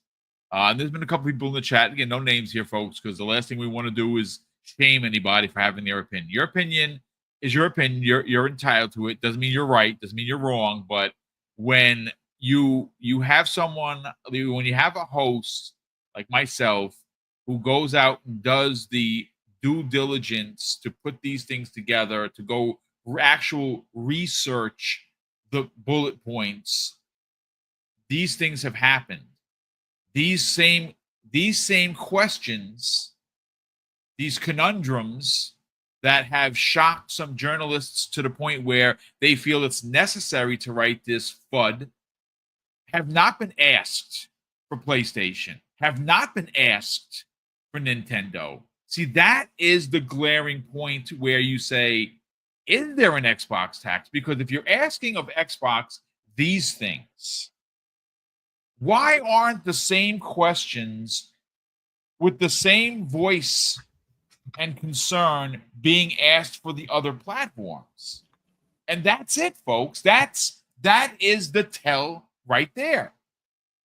And I don't think I have to explain anymore, but well, that it is what it is, folks. And again, this whole conversation sparked thanks to a private conversation I had with Everborn, just talking about what's been going on. And I said, you know what, that's pretty brilliant. Let's break this down. And I hope you find folks enjoyed it. And it was great that we have Mav here, but we do have one additional topic to get to before we get everyone out of here. And this is probably going to be a 2-hour show, a rare 2-hour show, because we don't really do 2-hour shows. One, because time, and two, because my back it's not the greatest, and sitting in this chair for 2 hours is a lot. But you know what? We do have to get into the rumor, and I now again, there's a lot of people ran with it. The article that I specifically pulled comes the way of InsiderGaming.com. This was written by Grant Taylor Hill under rumors, posted July 8th, 2025. And the rumor that pretty much got everyone excited, like myself, who is a fan of Fallout, but more specifically, a fan of Fallout New Vegas. Now, of course, that wasn't Bethesda. That was Obsidian. Obsidian already has 3 games coming out this year. I don't know what they have left in the tank, folks, but I think those developers are going to need a bit of a vacation because Avowed, still my game of the year. The Outer Worlds 2 looks amazeballs. And, of course, Grounded 2, not my thing, but for anyone that's excited for it, that's 3 massive-sized games by one developer. And like I said, I know that a lot of people don't like this comparison. I like to look at them and compare Obsidian to Insomniac for PlayStation. Insomniac has been the workhorse for PlayStation, and, well, Obsidian is a perfect example of being a workhorse as well. Well, the story, or the lead title for the story, is the rumor, folks, is there are multiple Fallout projects that are currently in development, and obviously that is it's not really a leak, it's more of a rumor. But I'm going to read verbatim from the story. It says, many were felt with a slightly empty feeling after the recent Xbox game showcase when Bethesda Game Studios did not reveal something related to Fallout, aside from more content for Fallout 76. And actually, shout out to Paris Lilly, because if you go to his channel, he actually has an interview where the next update for Fallout 76 apparently is going to be the biggest ever. So go and support Paris Lilly, who, just by the way, I don't know if he's gotten to 30K yet, but he's on his way there. But yeah, he did run a video regarding this next big update. And again, Fallout 76, not for me. I bought it for the helmet, which I still own, but I very rarely play the game because back in the days it was terrible. I'm sure it's really good now. That's not the Fallout I'm looking for. But it goes on to say that, and of course, this is the rumor. Destin Legary actually did a video about his excitement for the rumored Fallout 3 remaster, and if that is on the lines of Obsidian and what they did. I mean, not Obsidian, Oblivion, and what they did with Oblivion earlier this year. Oblivion's still selling like hotcakes, and that is how you do a. They called it a remaster.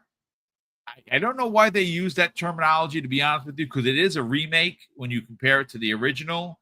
But yeah, Oblivion is a prime example of what I want for Fallout 3 or whatever Fallout projects they're working on. But look, I've said this before, and I want to go back to Korkenstein immediately on this. If we go based on just using math, right? Basic math, right? Just, it took a long time to get Starfield out. There was already a DLC, which I thought was excellent. Some people didn't like it. I hear you. There is a supposed new DLC happening. I don't know if that's happening this year, to be honest with you. We will see. There has been no real kind of talk on it, and it was absent from the showcase, which is a little shocking. But, maybe we'll find out soon enough. But if we go just on basic math, they're currently working on the next Elder Scrolls, which is Elder Scrolls 6. That's probably not coming out until potentially the launch of the next console. Now, I don't think it's next year because 2026 is a big year. It's the 25th anniversary of the box. It's 25th anniversary of Chief and Cortana and Halo Combat Evolved. 20th anniversary of Gears of War. Next year is going to be a party town for 12 months of the year. It's going to be Xbox all day, every day. And there's, of course, some thought, originally 26 was the console. No, now it's 27. Now it's back to 26. So we don't know when the console is going to be. But 27 is probably the closest landing spot for Elder Scrolls 6. And they're currently all hands on deck, right? Now, Bethesda's a big studio, but I don't know how many teams that they have. And usually when it's an all hands on deck thing, well, it's all hands on deck. So if it takes on an average these days, put a game out in 5 years. Well, I'm getting older, folks. I want to be double nickels this year in September, which again, I'm happy to have gotten here, but I'm still going to be 55. So if 2025 is when they're currently in active development for the Elder Scrolls 6, and that releases in 2027. The next Fallout, if we go by basic math, Korkenstein, is 2032, man. Like, come on. What are we doing here? I want to be 62 years old. This is crazy. I don't want to be in my 60s waiting for this game. Will I even be able to hold a controller? I certainly hope so at this point. But so, Korkenstein, for me personally, hearing about this multiple Fallouts in development are great. Obviously, Fallout 76 is something that's ongoing. It's always going to get updates. Apparently it's going to get its biggest update ever, which is awesome. They have the Gone Fishing thing going on. There's another update that's going to be even bigger than that. There's rumors that this year we could get an announcement, a shadow drop announcement of the Fallout 3 remake remaster, which I think that is going to happen towards the holiday. But the question is, what else are they working on? Is it Fallout 5? Is it Fallout New Vegas 2? Is it Fallout New Vegas remake? I don't know what it is, but we all need a new, honest to God, single player, story driven content type of Fallout game that isn't an MMO. Let's get your thoughts, man. What do you think? Definitely. I mean, once the TV show took off, it was already a no-brainer. We already knew that they were gonna probably go pretty heavy into Fallout, and there's so much lore there that they can easily do some stuff with it. And yeah, I think Fallout 5 is probably going to be a pretty far off, from development from now. They're probably just barely doing the concept phase right now, probably getting characters, design the concept art, things like that, writing a story and everything. So I doubt we'll see that until way after Elder Scrolls 6. But what they can do, which is pretty easy to do, which has a good ROI for them, is remakes. And I think that's where we'll start to see. I think the most obvious is, and the most like clamored for is New Vegas.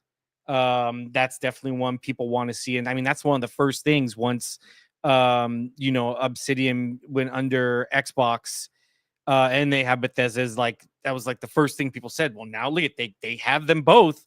Why not do a Fallout New Vegas? That kind of thing. And then, yeah, I mean, who knows? Maybe little spin-offs here and there, or even maybe story DLCs for 76 that incorporate the TV show a little bit more and characters.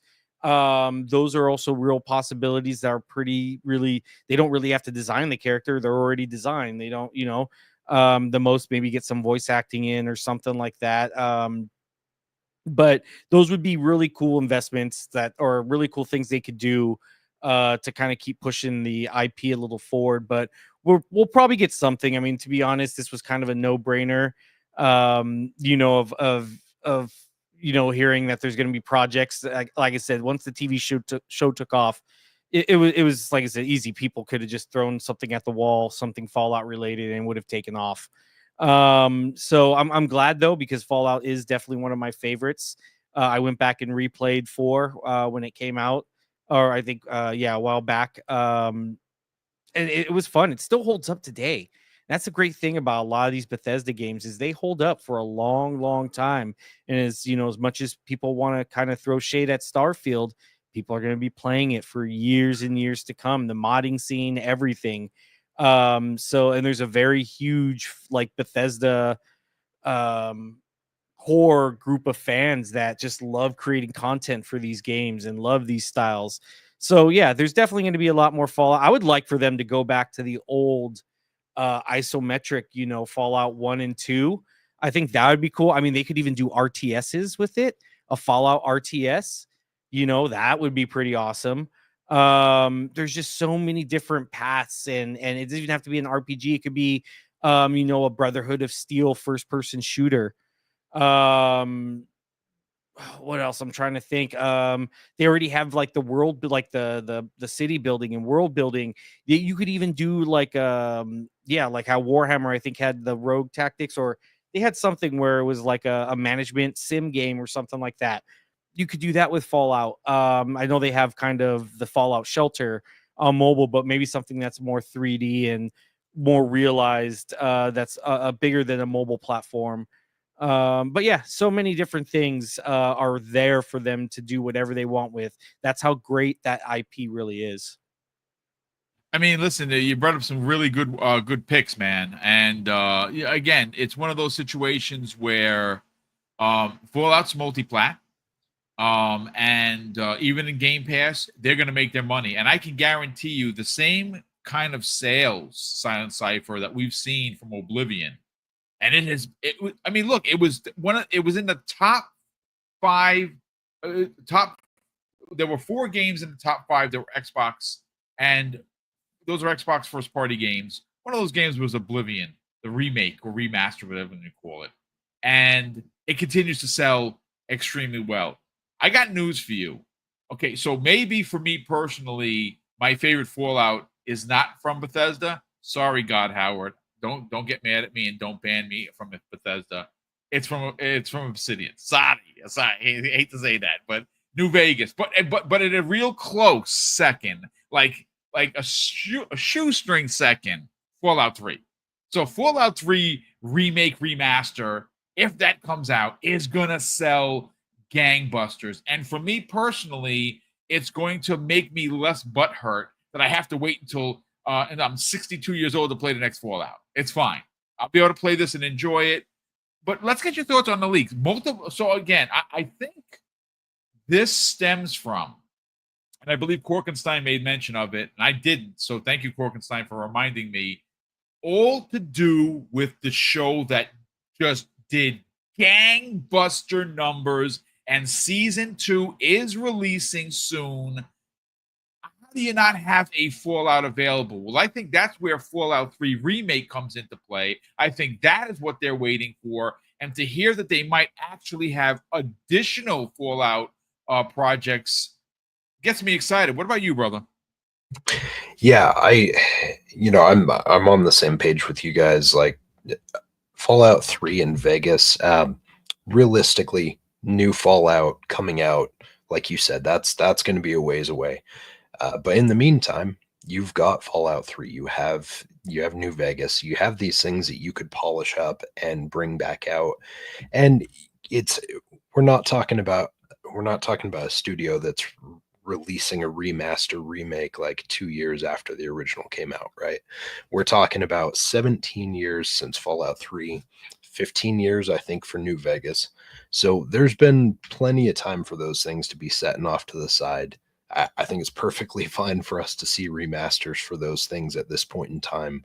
And it's a great time for it too, because as you mentioned, with the TV show doing as well as it did, and the fact that it's almost back for season 2 right now, there's been so much fanfare and fervor for this thing that it's, you'd be foolish not to bring something out. Now, I know that they continue to support Fallout 76, and that's awesome.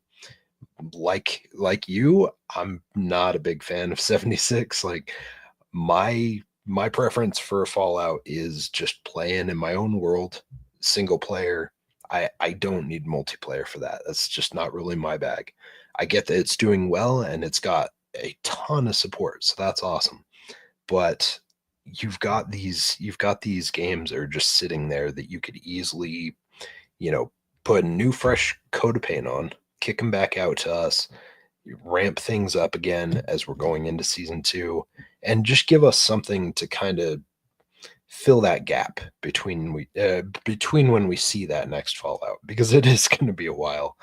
I think that would be really cool. I like what Korkenstein was saying about maybe the possibility of like an RTS in the Fallout franchise. Like something like that would be really cool to see. We don't see a lot of RTSs at this point in time anymore, and it would be cool to see something like that. I could already see some of the classes and some of the characters that you could do with that. And that has me excited. I think that would be something I would enjoy seeing them riff on.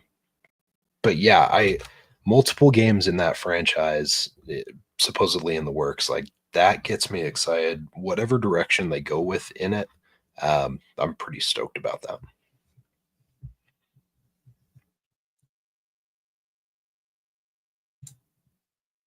Oh. Did we lose a Boom? Boom has left the building, everybody. Let's continue. Yeah. Fuzzy Belvedere, mother, father, sister, brother, whole choo-choo, mother, father, sister, brothers. What do you think about this, Fuzzy Belvedere? Oh, it's as far as with like Fallout and having multiple projects, like the low hanging fruit, definitely continue to do updates for Fallout 76 that tie into the story for the show on Prime.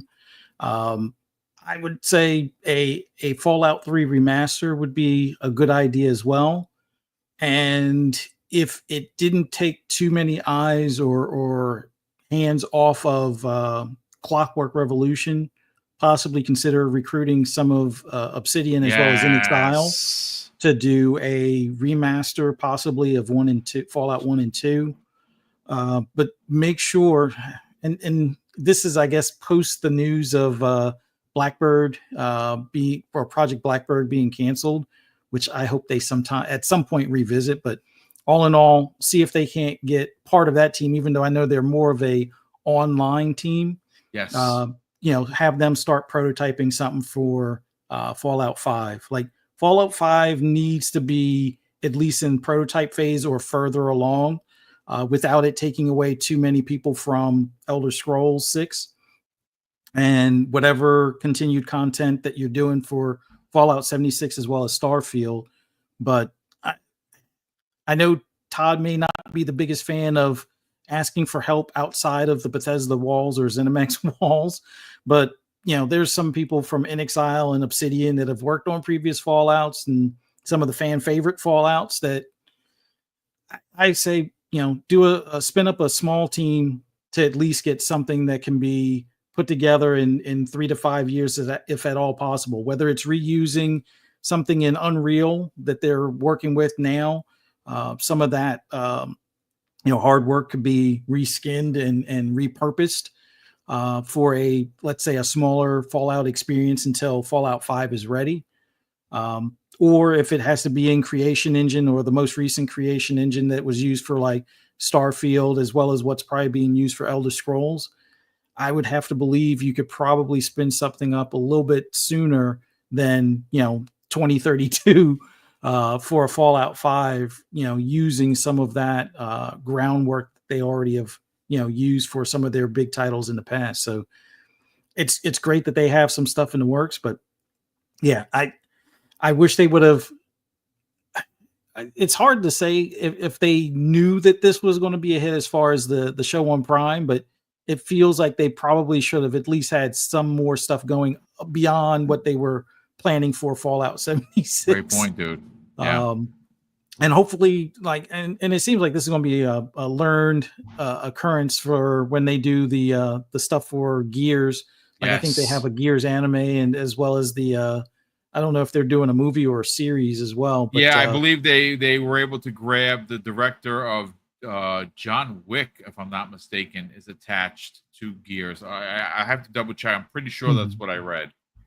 Yeah, but yeah, as long as they can pull resources, I would, like I said, canceling Project Blackbird should free up some more hands and talent for this project that they would want to, push, whether it be, a full Fallout 5 or, something to spin up until Fallout 5, which hopefully we get before 2030, but we'll see. But it's great news. And considering how much the show brought, people like myself and many other gamers back to other Fallouts, yeah, I hope something comes up here soon and that they can at least announce or speak on.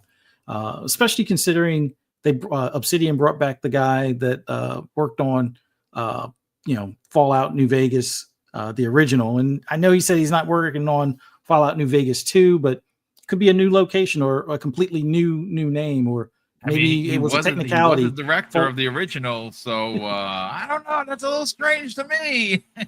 Yeah. So yeah, we definitely know they got something cooking.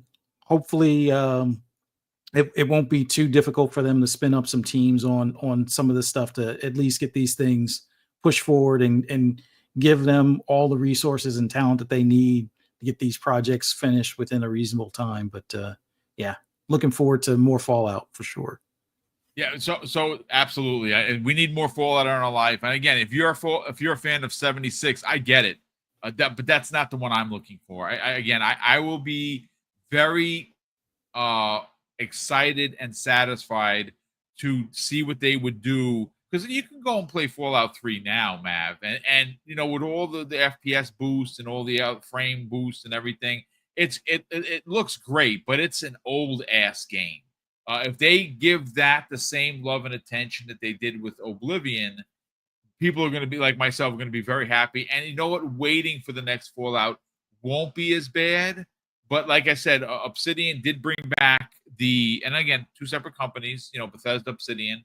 They did bring back the original director for Fallout New Vegas, even though, again, like Fuzzy said, he says that they're not working on a Vegas 2. There was a rumor that dropped that they are looking, again, this is just a rumor, folks, take it with a grain of salt. I saw it this morning, where they're in an area, obviously it's all post-apocalyptic for sure, but in close to Vegas.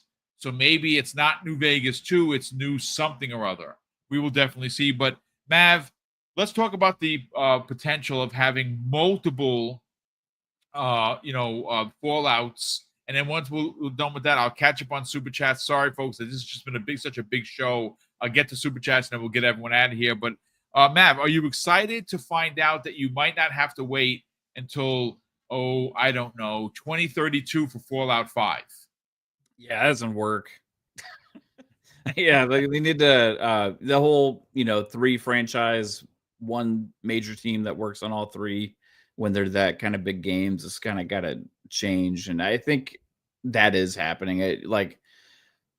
There can still be the big mainline game, maybe that Todd Howard has complete control over, right? Where you have that sequential thing, because I think that's just what he likes to do. He wants to have control over the next big Elder Scrolls, the next big Fallout, the next big Starfield. If we ever get a Starfield 2, that'd be really cool. But yeah, for all these franchises need more than just a game every 10, 15 years to keep them alive in the minds of gamers. Now, luckily that show took off really well. So I think having content like that come out helps as well. But having things kind of coincide is really good, because you want to be able to take advantage of the momentum that you have. So it makes sense for their bigger franchises, and that this Fallout or Elder Scrolls, or if you look at across the other studios like Gears of War, Halo, I think really you need to have multiple projects going on with all of those.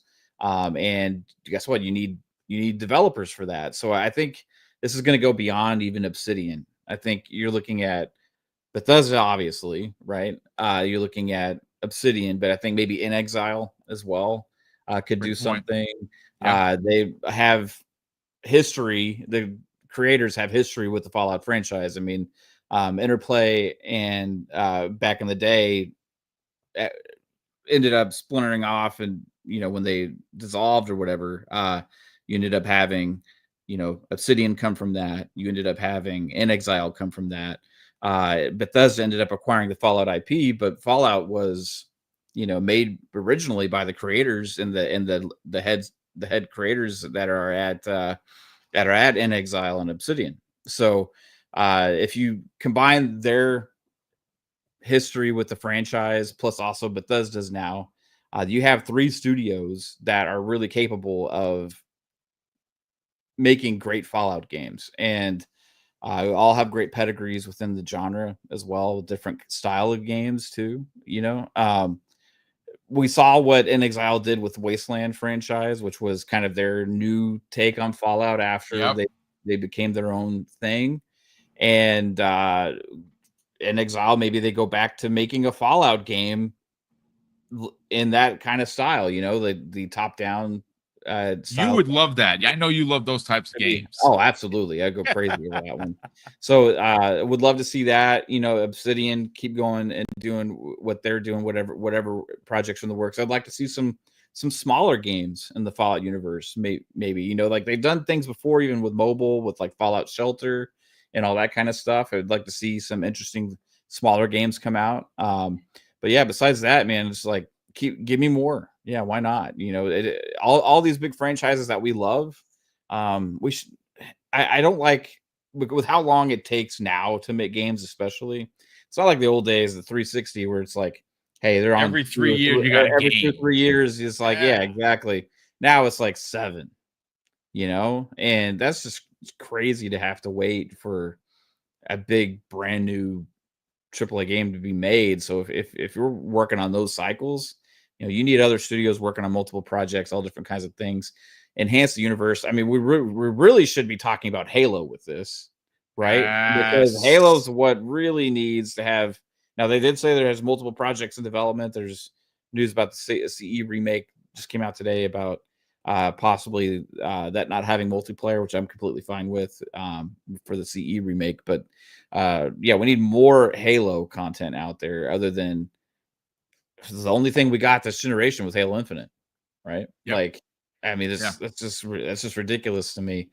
Gears of War hasn't seen anything this gen besides Gears Tactics, which was kind of like on the cusp of this last gen, when it launched on PC first, going into this, and I hope now next year we're getting Gears E-Day. So looking forward to that. But yeah, like these major franchises, man, we need to see them get out some more content, get more developers working on some of these.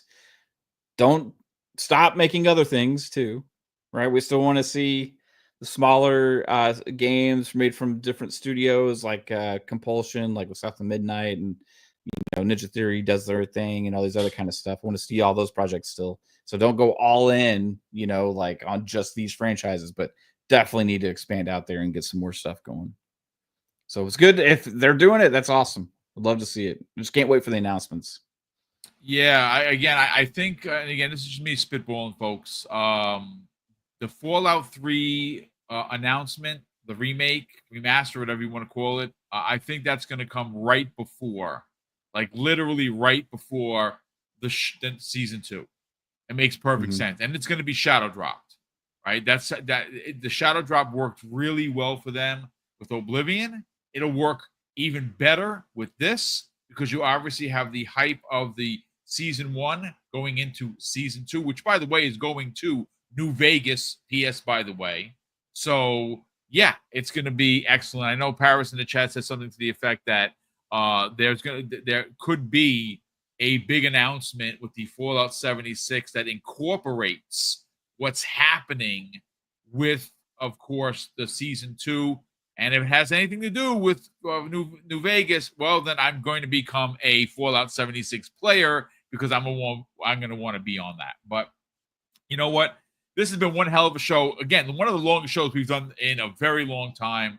I don't want to hold up anybody, to get their Friday started. So let me just catch up on the super chats here, and then we'll get everyone out. Brett Bingham drops not one but two $5 super chats. And Brett, I talk to pretty much every day. He goes on to say in the first one, show us on the doll where Xbox touch you. Too many people out there claiming to be journalists, but they're just grifters in reality. That is a very stark fact, sir. There are a lot of people that claim to be journalists, and that's all they do is grift because grifting apparently makes money, and that's why they do it. Sad but true. His second $5 super chat, he says, these journalists don't want to inform consumers. They just want consumers to game the same way as them. They're drifting, tribalists, and hacks. And you know what? Well said on all 3 points. J-Mac, the channel member for 44 months. J-Mac, thank you so much for the outstanding support. He says, the Xbox conversation is the only conversation in the community. I'm starting to think Xbox is the only platform in existence. Hashtag graybeards are in the building. Indeed. And you know what? You're not wrong. Because if Xbox is so bad, why do people continuously talk about it and not the other platforms? It's a great point of view. Sith Lord drops a very generous $2 super chat. His son. Hold on a second. That was my notification that popped up. Why did she even talk? There you go. See, this is what happens when you depend on AI. Sith Lord, his son is turning 11 tomorrow, so happy birthday to Sith Lord's son. I know that's his world. He takes pictures with them all the time, shares them with me. Sith Lord, one of the best in the community for sure. So happy birthday to your son, brother. Super appreciate you being here, and of course, have a great day tomorrow with your little guy, which is not so little anymore. And I know that is heartbreaking because every time I see Tyler get to a birthday, my heart breaks because I remember holding him in my arms, and now he's taller than me, which is bonkers, and I'm 6 feet. So there you go. Game Shark in the chat says, after dropping a very generous $5 super chat, the elephant gets talked about all the time. The devs love it. The ones that don't are the ones who can't get into the club due to a dress code. That's right. If you're not wearing, I guess, whatever they want you to get into the door for green, if you're not wearing green, you're out. If you're wearing blue, forget about it. What can I tell you? We also have here Tim the Sorcerer, who's been a channel member for 36 months. So, Tim, thank you so much for the outstanding support. He goes on to say, awesome show. As always, thank you, kind sir. Play what you want, where you want. And I'll be touching grass the next couple of weeks, going on vacation. Have a great weekend. We'll have an awesome and safe holiday, brother. Hopefully you're going to have a good time wherever you're going. But thank you so much for the support. And lastly, Voidlock in the chat, who's been a channel member for nearly a year. So, Voidlock, thank you so much for the outstanding support. He says, devs talk bad about Game Pass, but then turn around and put their games on sale for less than $10. I mean, that is a phenomenal point because, yeah, that's right. Game Pass, bad. I spent all this money. I spent $300,000 to make this game, but it's $10 on a Steam sale. I mean, it's what's working here, folks. I don't know, but let's get everyone out of here. We'll start with Korkenstein, Sell the Brand, brother, and of course, you want to talk about Xbox Era and their, I guess, quest to get to Gamescom, brother. Sell the Brand for Xbox Era. Our good friends, of course, we love Jesse, John, and Nick, and the people that work there. Great humans, ladies and gentlemen. Great website, great team, and talk about it, Korkenstein. Yeah, big thank you guys to Silent Fuzzy, Mav for joining, Paris in the chat, and everyone else that have been having really awesome chat. You guys, like I said, you guys have some of the best community here, and I'm always honored and privileged to be talking with you fine gentlemen. So thank you for that. Yeah, they're doing a thing. They're doing a subathon. They are about $800 shy of their goal for being able to go to Gamescom. We've talked about it this whole entire show about the gaming, the Xbox tax, and gaming journalists kind of getting things wrong. That's not these guys. They do some really solid content. They don't do the rage baiting. They don't do the cheap, low-hanging fruit engagement farming. This is legit a publication made by fans, for consumers. If you guys want, support them, help them out. Try and get them to Gamescom because the content they do is absolutely amazing. And like I said, Boom, you and I got to hang out with them all days, all week pretty much when you were in LA. Yeah. They are genuine, really cool dudes. So please, guys, head over to their YouTube. I'll post the link in the chat and show them some love because they are one of the last independent publishers or independent media kind of in gaming that isn't swallowed by a major mega corp. So they're funded by patrons, and that's the main source right there. Yeah. I mean, great group of guys. No one's better in the business than Jesse Norris, who does reviews. I don't know how the man does it, but he gets them done, and he puts a lot of work in there. John is hard at work, and obviously, if you're not part of the original Xbox book that they made, it was I was day one for that. I have it sitting right here. Incredible piece of work. They're still hopefully they do a 360. I know John. I've talked to John. He said he wants to get it done. It's a lot of work. He's also doing a big part of the card game that he created called Console Wars. I bought it. It's, again, sitting right here. I'm a fan of their work, and I know the guys, so of course I want to support them. And if you want to support them and you want to help them get to Gamescom, go over to xboxera.com and see how you can contribute to get everyone there because their coverage is really good. And you know what? They don't console war, folks. They put their opinions out there, and it's very honest. I love the work that they do. But Silent Cypher, let's sell the brand of Xbox International Podcast. Obviously, I know you had to step away for a little bit, but that doesn't mean we shouldn't support those guys, which, of course, is led by Crazy Lou and the gang. Sell the brand. Where can people subscribe to that? And also check out the version that's in Espanol as well. And more importantly, where can they follow you on the socials? Well, first, I want to pile on real quick with Xbox Era also, because we've been playing the Console Wars card game that you mentioned, ironically called Console Wars, right? And it's been a blast. If you've ever played Monopoly Deal, it's a great game. It's very similar in style. Definitely recommend anyone out there that wants to play with their kids or anything. Like it's an easy pickup card game. So check it out. Go to their site. I think they have it for sale in a bunch of places now. Yeah. But Boom, thank you for having me. It's always good to be with you guys. It's been great to be back. Mav, it's been a while. It's good to see you, bud. Hopefully everything's going good outside of gaming. And yeah, as far as where you can find me, you'll actually catch me hanging out with Fuzzy later on this evening on Fright Nights with Ferocious Fee. We're going to be talking about Funhouse Massacre. He'll touch on that a little bit more later. But besides that, on Wednesdays, we do have Xbox International. I have been off of that for quite a while now. Hopefully, I'll be able to get back to it soon. Yep. But make sure you go over there. Make sure you give Louis some smoke for me. Bust his chops. It's always good to see him get a hard time from the chat. It's always fun content for everyone else. And then, of course, we do have our Spanish-speaking podcast on Fridays, Xbox Live or Xbox International Podcast en Español. That one's same thing. I think 7 p.m. Eastern Standard Time. So if you speak Spanish, go over there. Tell the guys we say hi. Besides that, catch me on social media all over the place as Silent Cipher. You find me on Threads, Blue Sky, Instagram, kind of all over the place. And of course, if you want to play Tony Hawk, which I will likely be playing this weekend, Yes. feel free to add me on Xbox. Just Silent Cipher. It's nice and easy to find me on there. Nice. Well, thank you so much for being a part. We missed you, brother, so we glad to have you back. Tim the Sorcerer says, what do you mean Xbox Era doesn't do console wars? They literally sell console wars. I love it. I love it. And indeed, they do. But Fuzzy Belvedere, you're talking about tonight on Fright Night with Ferocious Fee, the Funhouse Massacre. I'm kind of wondering, did you ever see the original Funhouse from the 80s?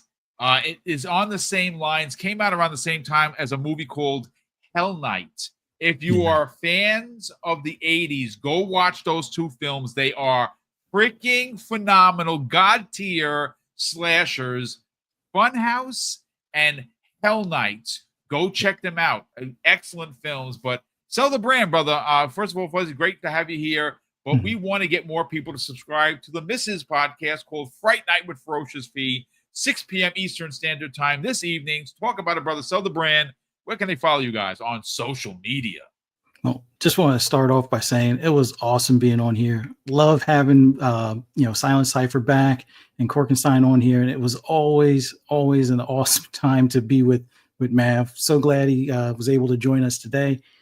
Some pointed points, a lot of good conversation, minus a troll or two in the chat, but all in all, this was a great show. Love interacting with everybody, and just talking about this hobby is the most fun we can all have. And I encourage everybody, less social media and doom scrolling and more gaming. There's plenty to play, whether you have a backlog or not. If you don't have a backlog, you I don't know, you're definitely hitting it hard, but yeah, definitely enjoy gaming. I have to say pause there for a second there. Hold on, pause. What kind of show we probably no, no, but for those that want for those who want to hear my rambles and rants, you can find me on pretty much all social media. Just do a search for Fuzzy Belvedere, and you'll be able to find me. Later on tonight, like Silent Cipher hinted to, as well as Boom led up to, Friday Night with Ferocious Fee, 6 p.m. tonight. We're going to be talking about the Funhouse Massacre, a good, funny, enjoyable film. I encourage everybody to watch it. And then if you can, and then join us later on tonight, or if you've watched it, definitely join us 6 p.m.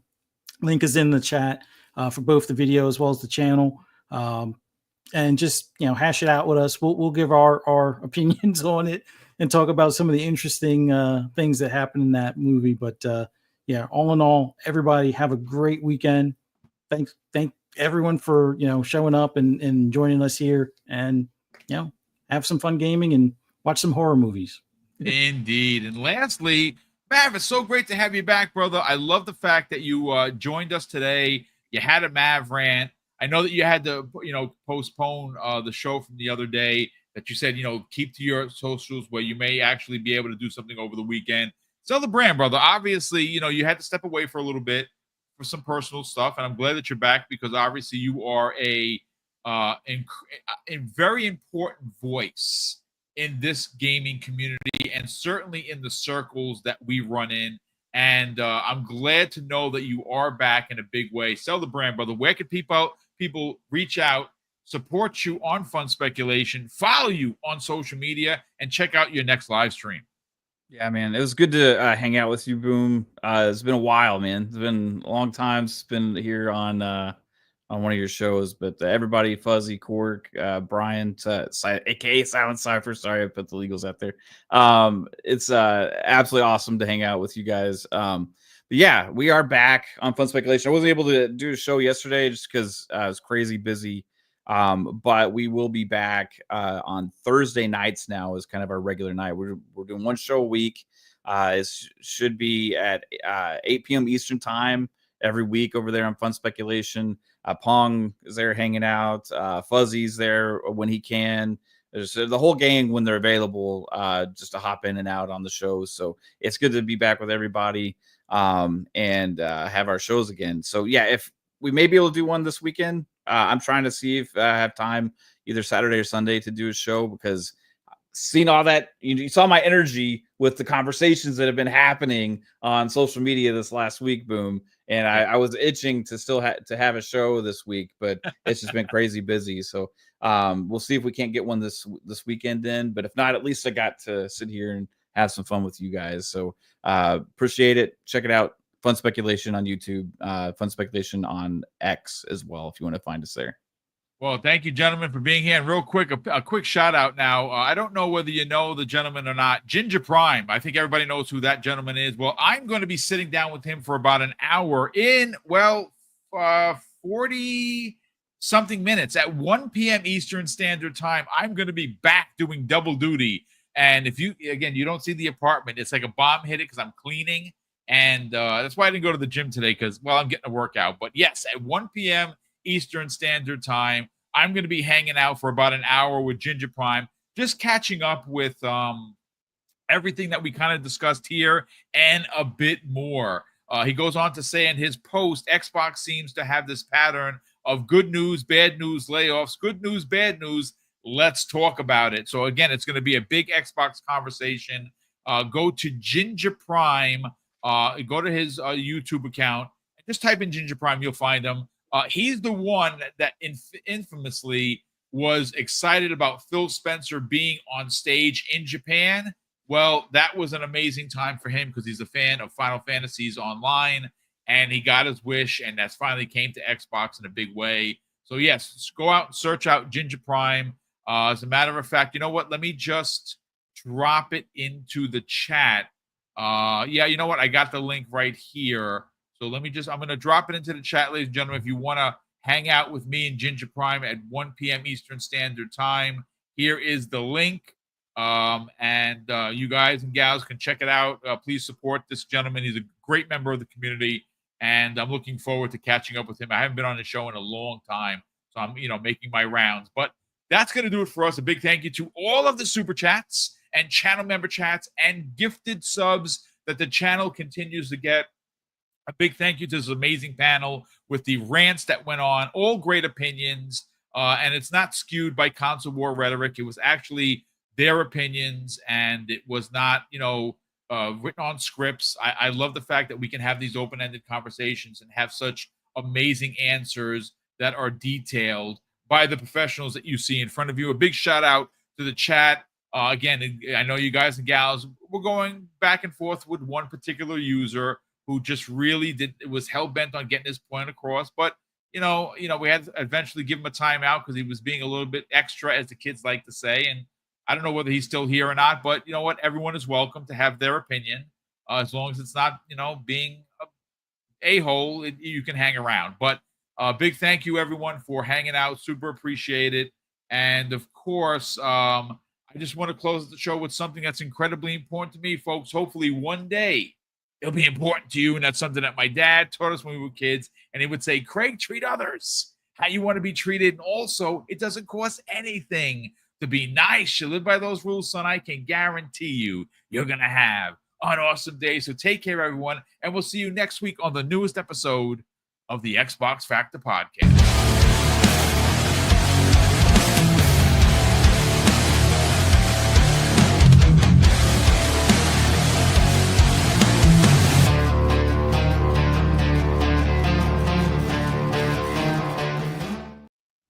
On the wrong